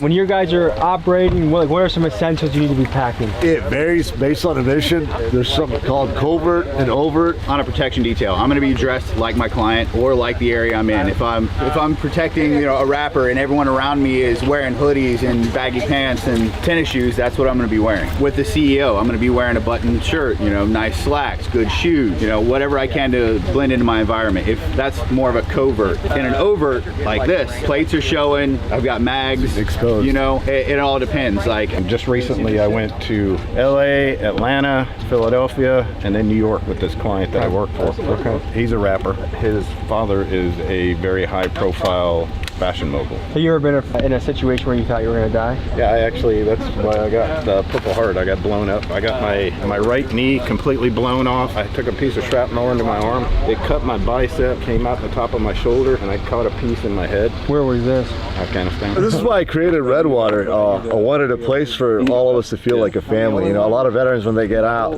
cops when they retire, they lose that brotherhood, and that's what I wanted. I wanted to build a brotherhood. Do you think Mercenaries has a good or bad rap? Movies make Mercenaries look bad, I think, in my opinion, because they make it look all about but there's way more than that, man. We all have families, we all have lives, we love, we bleed, and we laugh, as corny as that sounds, but we're human at the end of the day. people in the places you're operating, they also have families and they laugh, right? So from my perspective, it's the same perspective as the guy shooting it. It's either me or him, dude. Whoever acts on it first is the one that stays alive, and that's just the way it is, man. War isn't fair. Joey said war isn't fair, and he's right. Throughout the ages, people have used mercenaries to try and tip the battlefield into their favor. The earliest evidence of mercenaries being used to help win wars dates back to the times of the Egyptians. When you read through history, you'll read about Swiss, French, English mercenaries sprinkled throughout wars in the Middle Ages fighting for kings and dukes. And in fact, for the United States to gain independence from the British Empire during the Revolutionary War, we had to overcome some 30,000 odd German mercenaries called Hessians that the Brits hired to try and crush us. When I imagine how scary and dangerous it must be to be in war, whether it be with a sword in the Middle Ages or with the high-powered bombs and guns of today, it amazes me that people are willing to become mercenaries. Knowing that if I ever get stuck in a dangerous place, that Redwater would launch a mission to come and get me and might be my only hope for survival, it makes me appreciate that these men are brave enough to do what they do. And folks, remember, like any profession, you have your good and bad people. Whether we talk about priests, doctors, businessmen, or mercenaries, there's good and bad in all professions. Well, shall we get shooting? Let's do it, man. Hey, 3 cheers for Hillary Clinton.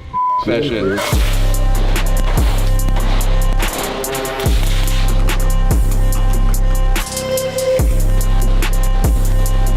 That's how we do it in Texas, baby. Has anyone ever ran out of ammo in a combat situation? Yes. Luckily, there was a helicopter that came in and took out the targets that we were shooting at. We did a raid on a house of a high-value target. Before we hit the house, we had artillery guys shot up loom rounds because it was like 2 o'clock in the morning. They shot loom rounds over the house before we hit it, and the shells from the loom rounds, the guy had marijuana fields all around his house. Well, the shells landed in the marijuana fields, and they caught it on fire. After we got him out and got him back, and we were waiting to get picked up, we were all sitting by the field, and all the smoke from the field, we were all like bunched up right behind by where all the smoke was coming in, and we got on the radio, we're like, hey, you might want to wake the cooks up, man. We're gonna be a little f***ing hungry. How long did it take from when you ran out of ammo till you got rescued? It was like 10 minutes. Okay, that's nice. So what makes your job worth it? Like, what, say, I'm gonna put myself in the line of duty and do something dangerous and be a mercenary. What makes you say you're gonna do that? Protecting other people is something that I've always wanted to do as a child. Family, friends, and all that. So just extending that after my military service and being able to do that as a career is fulfilling to me. I think all of us are doing this because we want to help good people. What does this patch mean? Bad people. My message is, you know, yeah, it's cool shooting guns and shit like that, but we need to come together in this country. Right now, we're very divided. You're part of the family now, brother, so thank you for coming, Tommy. I can't rescue you if you get stuck somewhere bad, but these guys can. We got you. Call us. Contact Redwater. Anywhere, anytime. Always f***ing ready. For this next exercise, we simulate what would happen if I were to get blown up by an IED. Here's how you tackle something like that. There's a sketchy Lebanese guy. He's a known terrorist. Just watch out, watch out. We gotta hit this mission. We gotta go. Oh shit! Medic! I'm not gonna make it! All right. Get leg! Oh, missing leg. All right. Am I gonna die? So no, because right now I'm putting this tourniquet on. Putting this tourniquet on for you really quick. This is gonna cut off the blood flow to your entire leg. Well, everything beneath. 3:15. You guys gotta get me out of here. All right, we're gonna mark that so that we can make sure we know when the tourniquet was put on. And now we're gonna finish with the blood sweep. We're gonna check this leg up here. Nothing. Then we're gonna check your groin. Oh God. Nothing. Okay. We're gonna check your arm. That has a little bit of blood. Let me see. All right, I'm ticklish. So a chest seal is anything that's non-porous. You can use this glove as a chest seal right here. So I'm just gonna slap that over the wound, right? And that's gonna create that pressure inside his chest. That's when the chest goes like this, that means it's paradoxical movement and there's penetration to the chest wall. So you gotta put something on top to keep the pressure the same. So now I'm gonna go into circulation. So what I'm gonna do is I'm gonna check his pulse. Make sure he has a pulse. All right, and depending on what type of pulse it is, if it's, you know, strong, if it's weak, thready, if it's fast, it's gonna determine what type of treatments I can give him. Now we're gonna roll into our circulation, but I'm gonna hit the IV, get venual access, and then I'm gonna go into my next secondary assessment, which would be I'd push pain management. Here you go, baby. Put it in his hand, I'm gonna tape it to his hand. If I had someone else, I would have them stand behind or I'd sit him up against some type of object. I could even pick him up like this. You can go dead weight. I can still treat him with whatever I need to do. I can still have access to all this, right? What I'm gonna do is I'm gonna pull him backwards a little bit and it's gonna rock and that's gonna lock his knees out and that's gonna allow me to stand him up. So watch this, ready? From here, I can transition into any type of hold. I can pick him up, I can move him around. In a real life scenario, that would take so much more time and there would be so much more in depth. Like I would actually have to, you know, like put a chest seal on him and, you know, monitor to see if I have to burp it every couple minutes. The tourniquet kind of hurts at first. Yeah, it does, dude. Sorry for the bomb. Why'd you Allahu Akbar, man? I didn't mean for you to have to go through the pain. I meant to just Thank you. A real trauma lane, it's way more in depth. It's obviously gonna take a lot longer than like 5 minutes. There's obviously a lot more that goes into it. How did the tourniquet feel? hurt. I was looking at you like, no way you have it on too. Like, it was almost like an impossible pain. Like, I was like, no, take it off. I was like, no, there's no way. The people that say mercenaries are bad guys, get rid of them, what do you say to that? Who are you gonna call when the gang members start taking over your neighborhoods? And the cops are getting defunded already, so just keep thinking about that, guys. And they're already overworked. They're already overworked. So who's gonna come and save you all, right? I guarantee you we have a faster response time than they ever will. Yeah. And we understand that there's ethical, issues surrounding having private military operating in the continental United States. But that is also where we need to be redefined differently. We're not running high-risk operations like we would in Iraq as a PMC. We would be assisting police officers in capacity of security officers, not combat operations in capacity of soldiers. We love doing what we did with you guys today, training people. So if civilians out there want to come train with Redwater, reach out to our website. We'd love to teach a class and travel, throw a class and teach you guys everything. For the last phase of training, we're gonna go out into the town and get a look into what it's like if you're a celebrity or a rock star with executive protection. So let's hit the streets. In this next exercise, we have Arab pretend to be a Saudi Arabian prince visiting America on a business deal. We take him through a crowded food court at a Houston mall and let Redwater show us their skills. Let's see what happens.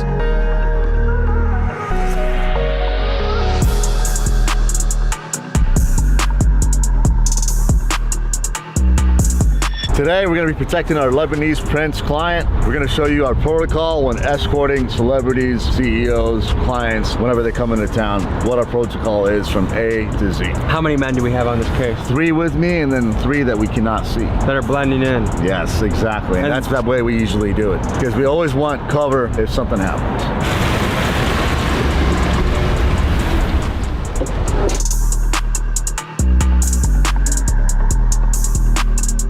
Okay, so what are we currently looking for right now?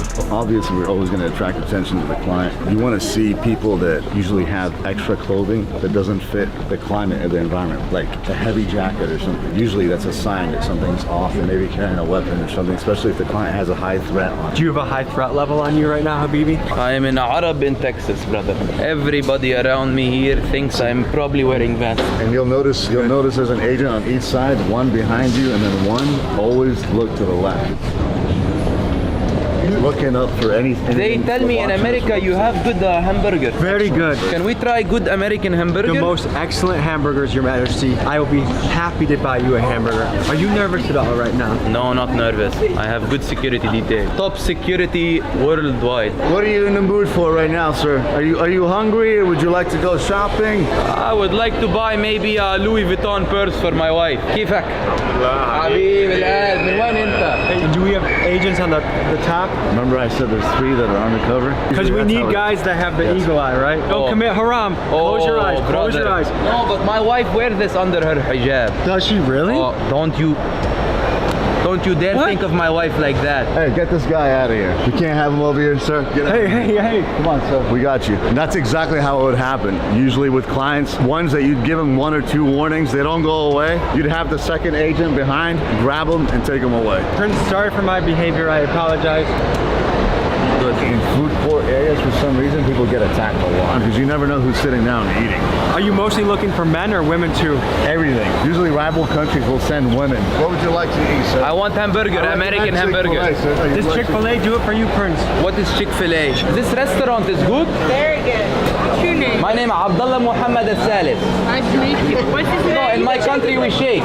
She doesn't want to give up her drink. Tough shake in my country. Give him a good shake. Abdullah Muhammad Al-Salis. What's your name? Kelsey, it's nice to meeting you. What are you doing over here? Me, I'm visiting America first time. I'm exploring the culture. They tell me this is #1 chicken in America. I believe that. It's true? We need to get you out of here safely. Let's go. Kelsey, nice to meet you, Kelsey. First time I am trying the chicken sandwich. They tell me #1 in America is Chick-fil-A. #1 is good. Do you like spicy, not spicy, regular? I will try whatever you think is best, but no biggles. American drink? It's Arnold Palmer. It's a mix of the lemonade and the tea. Arnold Palmer? I'm not a bomber. Nah, Arnold Palmer. This is the name of him. Yes. Jason, my brother. Yes, sir. I love America. Everybody in America is like this. Right now we try American bomber. America makes very good bomber. America's very famous for fast food. This is the stuff that makes you obese, and we proudly serve it to you as a guest. Because we spent too much time in here, it's probably better to exit the area because we're attracting too much attention. There's a higher possibility of him being attacked or harassed. So at that point, Habibi, we go move location. Habibi, you're wandering like a lost goat. We must get you out of here. There is a beautiful Latina woman behind me. No, that's Haram. You have 4 wives. Let's keep him. Habibi, 4 wives in the Middle and East, but in the worldwide, I can have as many as I want. I'm a prince. No, that's Haram, sir. Let's get you out of here. We were getting a lot of stares in the food court, and Joey received intel that our men were in the mall looking for the prince to take him out. So he made the call to extract his client. Extract the prince and go out. Let's get out of here. Would you like an American waffle fry? Oh my God, this is delicious. Excuse me. Thank you, Habibi. This entrance right now is when people usually get attacked. So at this point, I will advance with the other agent. Look to our left, look to our right. Thank you. Shukran. Just need to get in the car. How do you think the mission went? Good. I did not notice the 3 other guys in the mall at all that were shadowing us. Did you? I'm not looking for anything. I have my security detail. They do the work. Me, I have make friend with Jason and he give me bomber. We are trying here an American chicken burger. I don't know why they call sandwich, but we will see how it tastes. Oh, wow. Juicy? Every food in America is like this. There is so much oil. I think it went great. Got him out securely and safely and efficiently, so it was a success.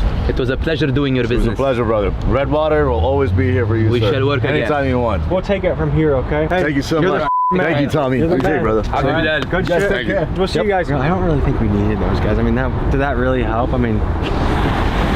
Whoa! What? No! Habibi! Habibi! No!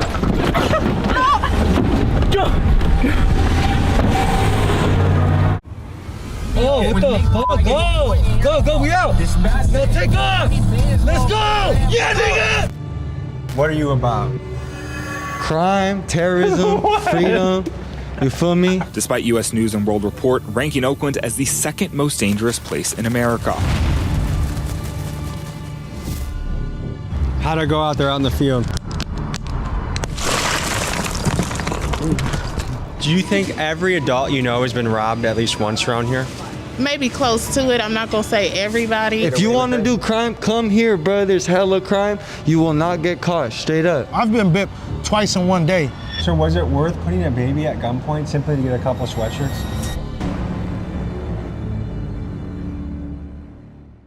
Some people call this place Gotham City. Others say it feels like a real-life Grand Theft Auto server. Folks, this is Oakland, California, a city dominated by robberies, theft, and in-your-face crime. U.S. News ranked this as the 2nd most dangerous city in America, and the theft culture here is so deep that it invented its own vocabulary. Bipping, boosting, 2 crimes so common that every resident here knows exactly what this means. This is bipping. And look here, you can see the man reach into this blue SUV where it looks like there is someone inside. There's a hand right there, and you can hear someone screaming. This is boosting. This is the moment more than 20 masked and hooded people stormed into Heller Jewelers in broad daylight Monday. Today we get to the bottom of crime in Oakland. We talk with city activists who feel they are trapped in a progressive Soros-funded nightmare. We interview a bipper fresh off a mission. And we link up with the infamous Little Ignorant, the guy who allegedly films robberies, home invasions, and high-speed chases so he can post them on his YouTube channel. And by doing all of this, we hope to get an understanding of what the recipe is to turn an American city into a free-for-all crime dungeon. Let's get to it. All right, guys, we launched a new shirt, Big Dog weightlifting shirts for everyone that goes out there, gets it on, you know what I mean? Get yours at TommyGMcGee.com. Make it a Big Dog winter.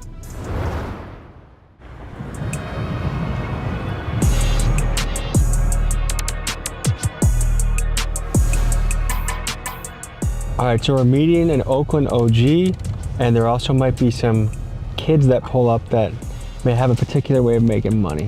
We're apparently pulling up to a famous liquor store. Let's check it out. What's up, fellas? How are you? Tommy. Yogi. Good to meet you, Yogi. This is Yogi, an Oakland OG that is well respected across the city. And to give you an idea of how connected he is, this is the guy that iShow Speed called when he lined up his Oakland visit. I wanted to hear Yogi's perspective on how he felt theft was impacting the city he loved. But like the bigger thing out here is like not mean or illegal enough, but it's so many people do it. They don't trip off of it. If they see you doing it and you jumping out of a car and your legs are hanging out, they'll boop, boop, boop, boop, just to scare you off, you drive off. They're not gonna chase you. If it's not an armed robbery, that's different. Once you come into armed robberies and all that's a whole different ballgame. How did you feel as a bipper when someone stole your car? I feel the same way. I feel like everybody feel, you know, you do get that emotion, you get mad and stuff. Well, not really say mad, you just, like everybody, you know, you lost something, somebody went in your car. But since I have bip, I kind of show sympathy towards it a little bit, I guess, I'd say. But you know, I feel like everybody else, I'd have been bipping. It's like the same for everybody. I feel like you got stole, robbed, you know. If you coming out this shit, I feel like it's more so like, you just gotta deal with it. Like, we knew it was gonna happen. It was just a matter of time. I've been bipped twice in one day. Once you get to a certain amount of time doing it, getting caught for it, then it gets serious. Once I feel like you're repetitive 3 or more, they start looking at Have you ever been caught for bipping? Yes, sir. Well, necessary caught, I haven't been caught. I'd have been later tracked down due to, like, you know, camera footage or whatever. The flock camera system. Yes, sir. Is it possible that your actions have somewhat contributed to your friend paying more for his car now, for his insurance or for his rental car? Yes, sir, yeah. A little bit, definitely a little bit. Now, how do you feel about that? It's like a love and hate thing, right? Because I love Oakland, I'm from Oakland. Of course, nobody wants it to happen to them, you know? But you know it's coming. You know, you gotta be careful. Like me, for, like, nowadays when I do pull up somewhere and I know, like, it's like bipping area, because there's areas where they do this shit at. You know what I mean? You leave your windows halfway rolled down, like, don't leave nothing, like, just in plain view. You just gotta be cautious. One thing I dislike is having to leave my windows open, because it's not just bippers out there. We got homelessness, we got YNs out here just trying to steal a car. Like, they probably don't even bip your car. They just want to see, like, joyride, hang out in guys that might try sleep and in your ejaculate shit into your windows. Yeah. And one, I get people, like, there's a lot of fucked up cycles that have happened in America. We used to have a lot of thriving communities where we had manufacturing and stuff that went overseas. And so now you have these places that have no fucking jobs except for fast food, home health care, and who wants to do stuff for 15 bucks an hour when rent's going up? Yeah. And if you can make quick money. So I get the attitude behind it, but then the other part of it is stealing someone's shit to make yours is a tough way, I feel like, in your soul to live. Just, hey, sketchy white alert, guys. Watch the perimeter. Sketchy white. They said you're the best sketchy white in San Francisco. Okay, what makes you a sketchy white? You know, go for that. Most white people, they get done and then they wonder what. I go for that. This is the craziest white boy, man. He's scared. I'd be scared of him. Fuck all that. And Roach don't give a fuck. He's out here. What kind of women do you date? Only black bitches. Are you looking to go on a mission? Yeah, I was just on a mission, man. Well, I seen y'all, man. What kind of mission? Trying to get some more chicken. Some more chicken, man. You know how I go just round looking, trying to, we call it the field. You just call it the field, go outside, man. Try to just get some dollars the best way we can without hurting nobody or doing nothing crazy. So, if we give you a GoPro and put it on your head, how long does it take for you to come back, do you think? 30 minutes, an hour to find some. But for something quick, 1,000, a couple minutes. Okay. So how did this go, y'all? First Friday?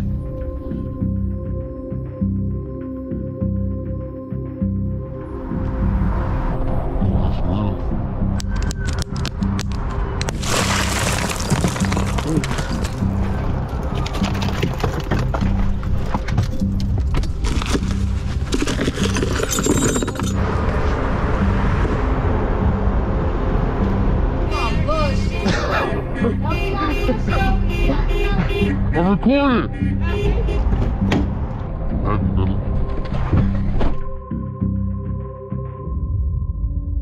How'd it go out there on the field? Man, a little quick something. It could have been a little better, man. It could have got y'all some thought. I like getting in the morning, though. Nighttime be cool. First Fridays, a lot of people out. Man, we got a little laptop, but I told you in the morning. Can you show me what you got? Oh, yeah. Where Roach at? So you guys went out for a lot of time and all you got was a laptop? Man, you just drive 20 minutes damn near, that's why.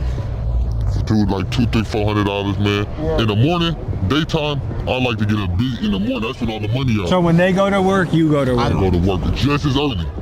And then on Fridays, though, it's First Friday. We can get some more too, though. I'm waiting for my boy to pull up in the rental. When he pull up, if y'all want, I'll show y'all some real Mo exclusive footage and how many cars did you attempt to get?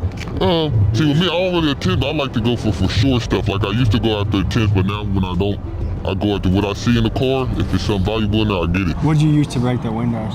Bip, a rescue me. $1 tool, a rescue me. Yeah, made for case, you know, any emergency in the car, you go in the water, something you can't break the window puncher right here, and then it's a seatbelt cutter. Boop, sharp little tool, you swipe it right here on your seatbelt, you do. So that's what it's made for, $2 tool, man. We use it for so different it was purpose. made for emergencies, and you create emergencies with it.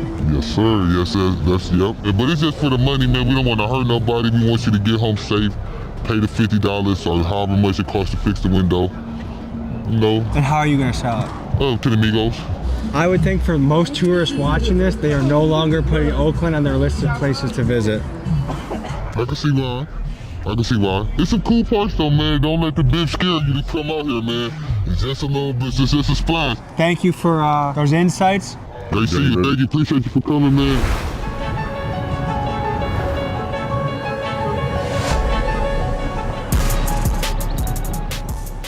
All right, we're here at a parking garage in Oakland to meet up with a notorious character that goes by the name of Little Ignorant. He's pulling into the gas station. Bro. Oh, yup. Hit it right. Just keep going straight.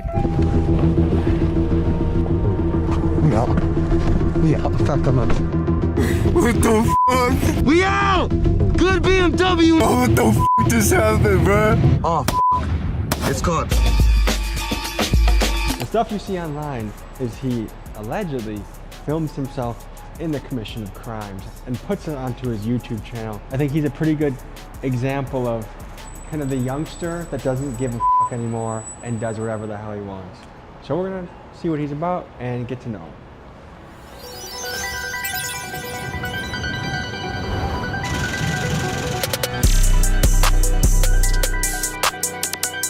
Who are you?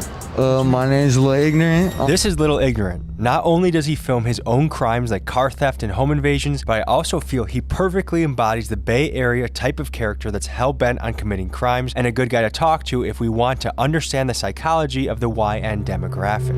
Hood, I'm the nigga in your car at 3 a.m. taking your shit through your house when you're not there, all that. What are you about? Crime, terrorism, freedom, you feel me? Just doing what we want to do. What kind of terrorism are you involved in? It's like doing bad shit with my thugs. Get into it. In the last 24 hours, what kind of activities have you been up to? Shit, bro. Hella shit. Stole this shit. Well, that was 48 hours ago. That was like 48 hours ago.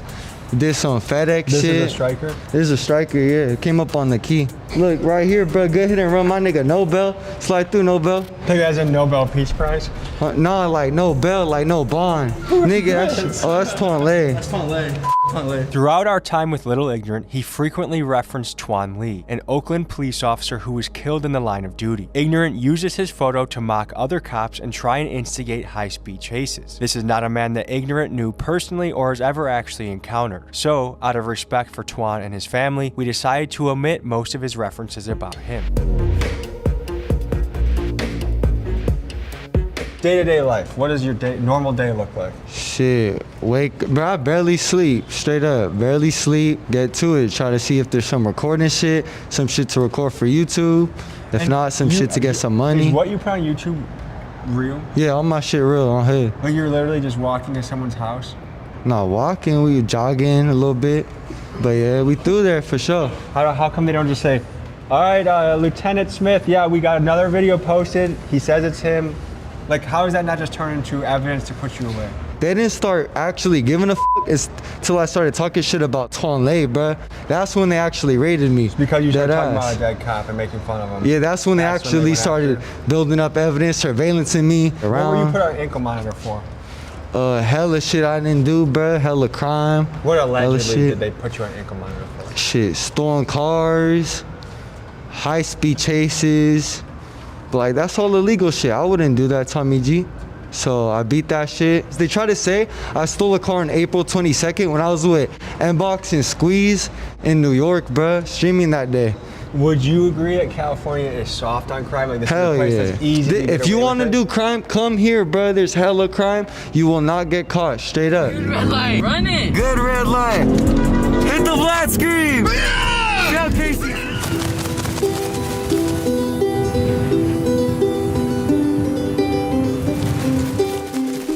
To understand how theft impacts the community in Oakland, we head to a 7-Eleven to speak to the owner of the store, who goes by AD, and his customers, both of which have dealt with getting robbed firsthand. So, of business owners you know in Oakland, what percentage of them are feeling the impacts of theft and robberies? Almost everybody. California is soft on crime. Is that still the case, or are things changing? That was the case with our previous DA. We got a new DA, Ursula Jones-Dixon. You know, she's pretty good. She's very fair, right? Things are changing on her behalf, but it's hard to control when there's a budget crisis, right? The cities are out of money. Police departments are outnumbered. The staffing is at the lowest levels. Around 600 police officers right now at City of Oakland. We pay taxes. Extreme amount, right? Right. You pay some of the highest in the country. In the country, right? Yeah. Public safety should not be a wish list. It should be given. A lot of major franchisers left the city, like In-N-Out left, Walmart closed its doors, mom and pop stores are going out of the business, right? Folks, AD here is absolutely right. According to TheStreet.com, store owners nationwide have seen theft spike 93% when you compare the numbers from 2019 to 2023. Mom and pop shops, which are the backbones of a community, are getting crushed the hardest. A massive group of thieves hit a mom and pop shop in Oakland, plus the arrests local authorities have made in connection to some of the recent Bay Area retail robberies. Many of the small businesses that once gave these communities their personality have vanished. And that's because they don't have the corporate wallets to absorb insurance hikes, inventory losses, and new security costs all at once. And even though the big box stores don't tug at our heartstrings in the same way, when they close, it really hurts a community. Just look at Chicago. When multiple Walmarts pulled out of the hood due to theft issues, neighborhoods that already struggle to access healthy food were left with even fewer options and fewer jobs. Big hit to the community because, I mean, Walmart have great prices, honestly, so it appears we're seeing a cycle where neighborhoods get robbed twice. First, when someone decides to steal from the store, and again when that store decides to leave forever. Insurance companies don't want to cover. You know, like once you report few incidents, they will cut you off. So you have to pick and choose when you report your robberies to insurance. We don't even, go out and put every claim out there for insurance companies in the fear of losing insurance. Isn't that kind of crazy? Last 4 years, I have a different insurance company every year. And has that price gone up for you? The prices are almost double. And that hurts local people that are law-abiding because the price of goods probably go up too, right? Inflation is killing. Yeah, I got my purse snatched, but they spit off so fast. But it happened once. But it doesn't happen a lot to me because I'm from the hood, you know. It made me feel irritated being that I'm from here, you know. And so it was very irritating, but it's getting so wild that you don't even know who is who no more. So it's like you can't follow up or do anything about it. I think there needs to be harsher punishments for things like that. Yeah, there's nothing happening about this stuff. Exactly. Yeah. And one thing about all these robberies is it creates a zero trust society where you don't know that guy could be a robber, that person could be a robber. What do you think it does to a community if you don't know who to trust? I think it separates people because I know I go through that. Like teenagers, they dress a certain way, and if you see a teenager dressed in a way that usually people who rob dress like. Let me just fill in the blanks. Ski mask, gloves, yes, Nike Techs. Yes. Oh my God. Purple jeans. Yeah. I'd be scared crossing the street. Get away from me, nigga. It's like a lot of these are like 15-year-olds, 16-year-olds and older. Why do you think they're so hell-bent on stealing as a way to make money? They're probably not provided with enough. Yeah, I think it's like no guidance in the homes and also just doing it for fun, which is sad, and also getting a job is hard. I know that. For a lot of people, it is hard, and since a lot of them already have a criminal record, it's like they feel like there's nowhere to turn. There's nothing to do. They have to keep doing it to survive. Imagine this, you pay very high taxes and your neighborhood is getting picked apart by constant theft. And when you dial 911, the police are so overwhelmed that no one shows up for hours. This is how you create a sense of hopelessness. Ordinary people get taxed to death while living in terrible conditions, and over time it destroys the morale of an entire city. Can you introduce who you brought with you? Yeah, I want to talk to you. Yeah, for sure. I'm with my boy Darwin right here on Hood. Darwin, I saw a news article about you. ain't gonna say too much. It's on the news. If you know, you know. 4 people are behind bars tonight in connection to a string of home invasion robberies in San Jose. Police say the suspects were armed and held 6 people, including a 15-month-old baby, at gunpoint. One of the cases involved a grandma and grandpa and baby. Mm-hmm. That's fucking insane. I mean, shit, you have to do what you gotta do to get money, right? We ran up in there, me and bro jumped the fence, went in. I ain't gonna lie, it was the dad and the baby sleeping in the couch, you feel me? It was knocked the out. I saw them sleeping, and I told my brother, I was like, brother, you feel me? I ain't trying to do this, you feel me? Because out of respect, you feel me? There was a baby in there. But by the time me and him were done arguing, going back and forth for like 30 seconds, the dog woke up, so we just had to go full on with it. And that's exactly what we did. And then after that, we went to go smack with more, and then we went to my tuck spot. For me, we had hella shit in the car, hella. I done came up on like 15 bands that day. That was a good day for me. That was a light day. So was it worth putting a baby at gunpoint simply to get a couple sweatshirts? No, because for me, I felt bad. But yeah, you feel me? We got money out of it. We got hella money out of that house. So it's like. Do you ever have nightmares where you wake up and it's like, oh, what did I do? Like you reenact the moments that are I kind feel of dark? bad, yeah, most definitely. Every time I think about it, I done run into so many houses I can't even count on my own hands and feet. How do you pick which house you want to go into?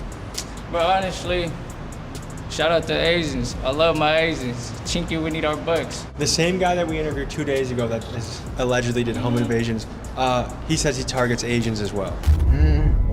Looking for like some decently good cars, some cars you'll see a typical Asian in. You'll see them when they leave, when they come home. For a separate episode I was working on, I interviewed another home invader that works in some of the same areas as this guy, and he also mentioned that he targets Asian people specifically. This caught my attention, so I wanted to understand what makes them say that. The Buddha's outside the crib too, for sure. He said the same thing. Yeah. You guys know each other? Do not leave Buddha's outside your crib, bro. Buddha's, anything Buddha religious, we going in yours. We in that shit, flipping mattresses, in your fridge, drinking your orange juice. You've eaten someone's food in their fridge while home invading them? Niggas be going days without eating, so when I go up in the house, when I was young, Nigga, I'm on EBT right now, nigga. Okay, let's talk about that. So what was your childhood like if there was days without you eating?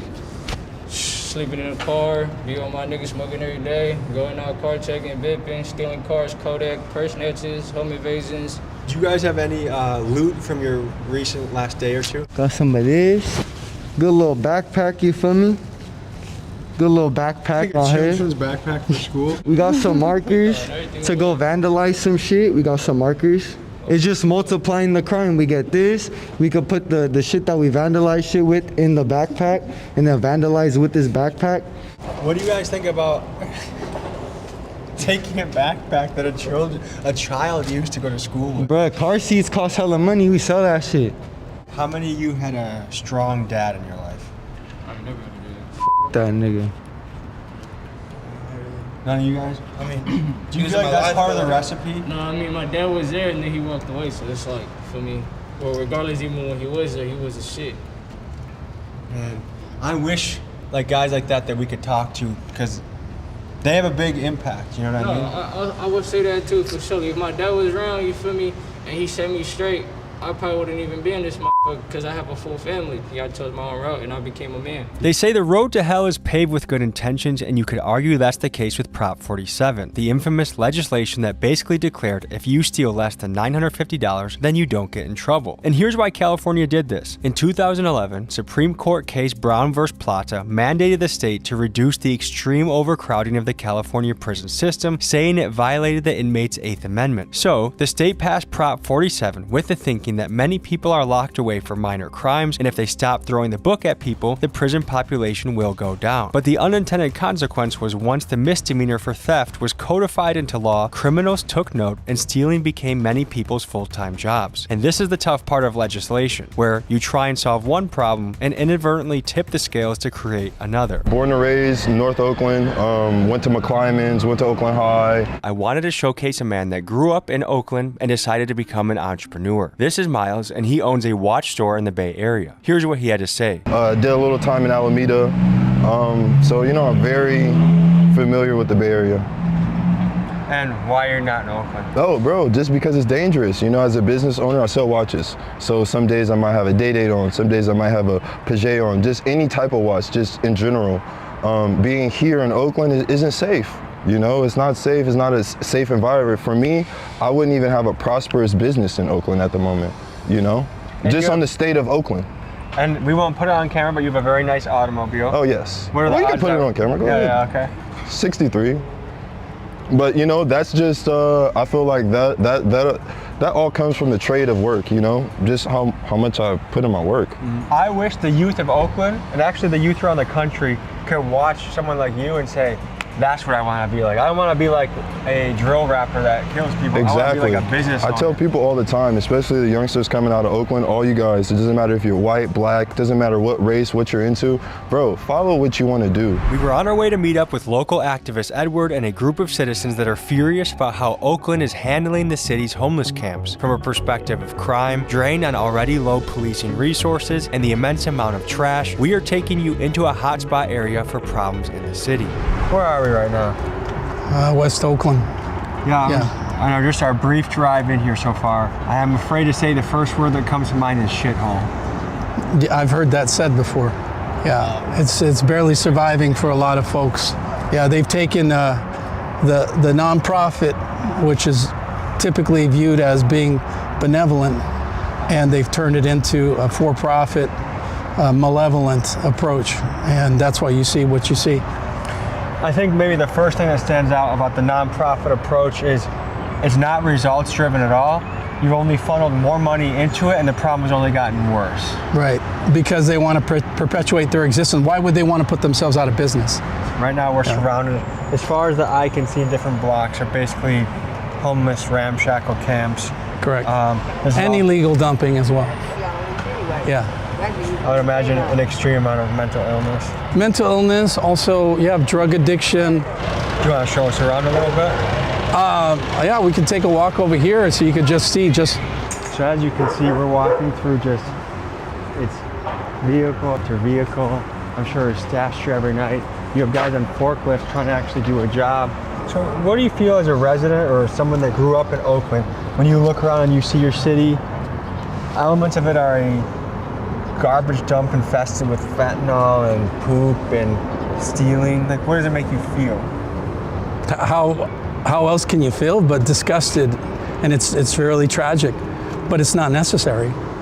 What could be done instead with these folks that are living out of these areas? What do you think could be done instead? Well, here's the play from these nonprofits, is they want to claim that everyone is entitled to free housing. Housing is a human right. Right, you've heard that. What do you think about that? I mean, it's total bullshit. The reality is everyone needs to kick in and contribute in some way. Because someone has to build the house, someone has to put the toilets in, someone has to keep the roof. Who's paying for all that? Yeah. Taxpayers. When people picture America in their head and then they see this, they wonder, what the hell happened here? This is not America, just like the song says. Yeah, what do you think about all this? Al, I'm the warehouse manager. I've been working for Jace Mahmouz for approximately 10 years. I've seen a lot of deaths here. You know that, right? A lot of deaths. They wrapped up some guy in the carpet and they threw him out on the corner. I see a lot of looting. I see stealing the wires, causing fires, a lot of rivalries. So how long has this place been a shithole? Since I started in 2016, 2015. Has it gotten better, worse? No, it's gotten worse. Worse. Okay. So you have nowhere to go, I don't think. So you're a hardworking man. You've been here over 10 years. What do you think about your tax dollars in a way contributing towards this? I don't understand. I think like the homeless, if you're homeless, when I was homeless at one point, that's my story. And I didn't carry all this stuff with me. I had a backpack, and that's all I had. What do you recommend happens in this area? There's programs that help them, but they don't want curfews. They want to be able to live on the street and be able to do their drugs. If they're in a program like I was, the door shut down on you at 6. Would I be able to send one of my camera guys with you to drive around? You want to hop in a car with him? Yes, sir. How's it going, man? What do you feel like is making it worse? The city of Oakland doesn't care. It's not gotten better. I'm telling you right now, I thank God for everything that I got, but I'm a hard worker, right? And I was homeless one time. Look at this. I was homeless, but I didn't feel like this. They don't have places. They have resources that will help them. You know that, right? To understand why these citizens are so angry, consider this. Despite homeowners paying relatively high property taxes, Oakland ranks among the top 5 metro areas in America for theft and is the second most dangerous city in the country. According to a 2022 article, the city spends $120 million a year on homelessness, yet many would argue that things have only gotten worse. This has led locals like Edward to believe the nonprofits receiving the money are unintentionally incentivized to keep the problem going rather than solve it. After all, who would put themselves out of a job, especially when there are executives of these nonprofits making a healthy 6-figure salary? For example, it appears CEO of Keep Oakland Housed, Jamie Alamanza, makes about $400,000 a year, and her top leaders make between $220,000 and $240,000. And for residents, it's infuriating. You would think paying more in taxes would translate to a safer city, but here it feels like the opposite. Certainly out here in West Oakland and Oakland, some parts of East Oakland as well, it is this homelessness problem and allowing or enabling these people to live in the street in squalor and really offering to assist them to keep them in this place. It's a fake assistance. Yeah, rather than really taking care of their needs and helping them in the community. And they've squandered literally billions of dollars. And so they've accomplished their objective, and it was to reduce police staffing. They deny about the defunding, but look at the numbers. The numbers at one time were 850, and now active officers on the streets, you're looking at less than 500 actually. Yeah, it's 310 are patrol officers right now. So that's the minimum they need to survive. And then the rest of the back office takes it up to 507, which is where they are at today. And what we have right now is 240 officers on patrol in the streets. We have over 3,000 911 calls each and every day. And at any given moment, we only have 30 to 35 officers responding to those emergency calls. So it's literally impossible to keep up with all the 911 calls. Yes, the Democratic Socialists of America are pushing forward. Well, look at what it actually implements like on the ground. In Oakland, we are ground zero. No public safety. Our stores are being robbed and rammed and targeted, repeated robbing. We have stolen vehicles by the thousands that are used to rammed into storefronts, and businesses are struggling. When we don't have a business base that's thriving, there's no revenue from sales tax revenue to support other essential services. It's a cycle that's spiraling downward, and the elected officials take our taxpayer money and not have any accountability or any results, and it's all a false narrative. Somebody's taking the money, and it's not for the goodness of the residents or the most vulnerable. It's all for corruption, and a lot of them are non-profit that are really benefiting from the suffering of people on the streets. They need to be out here with us and answer to our concerns, but they're not here.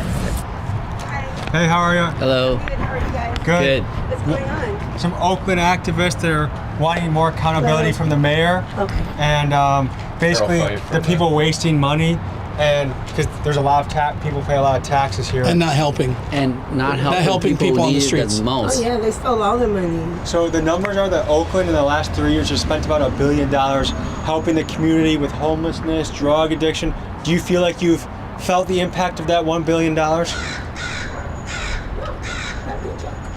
You know, most of this shit is like donated.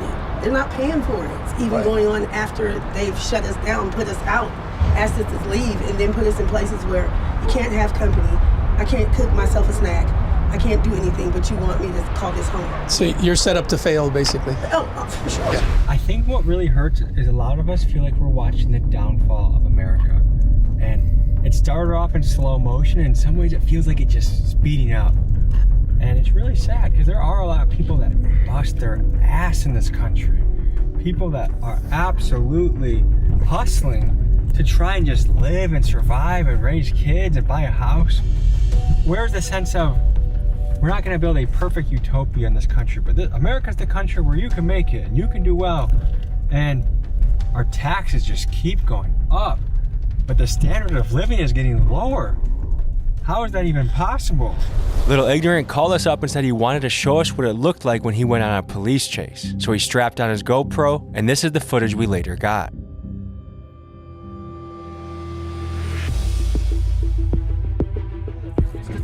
Hey, Hey, fuck Swan Lake, come chase us, pussy. Take off, go.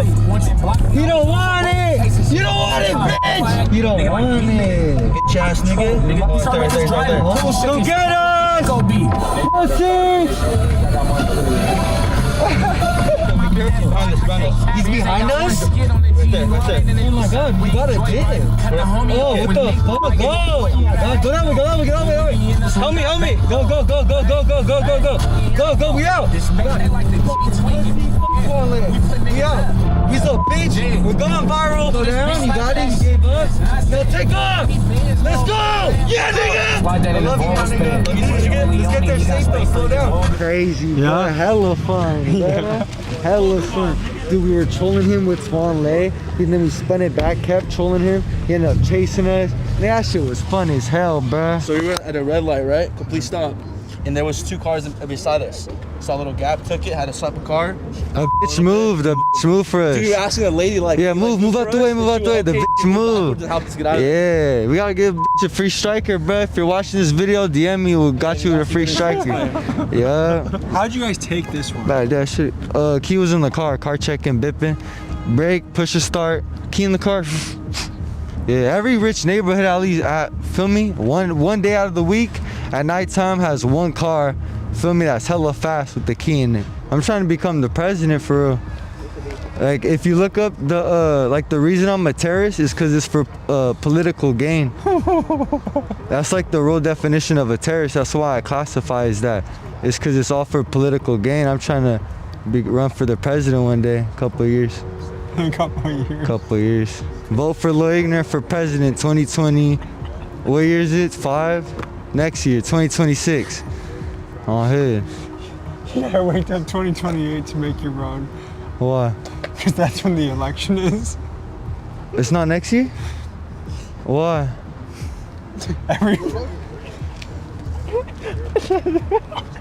When is it? It's not every year? 4 years. 4 years? For president? Well, I'm happy I got to meet you. So yeah, happy I got to meet you, so much, bro. For sure. Folks, thanks for tuning in. This was a wild ride. Lil Ignorant, anything you gotta leave him with? Shit, vote for me, president 2020, what is it? 2028? 2028. Going for president. On hood, bro, you feel me? Vote Lil Ignorant 2028. Yeah. I'll see you guys next week. Peace. On hood.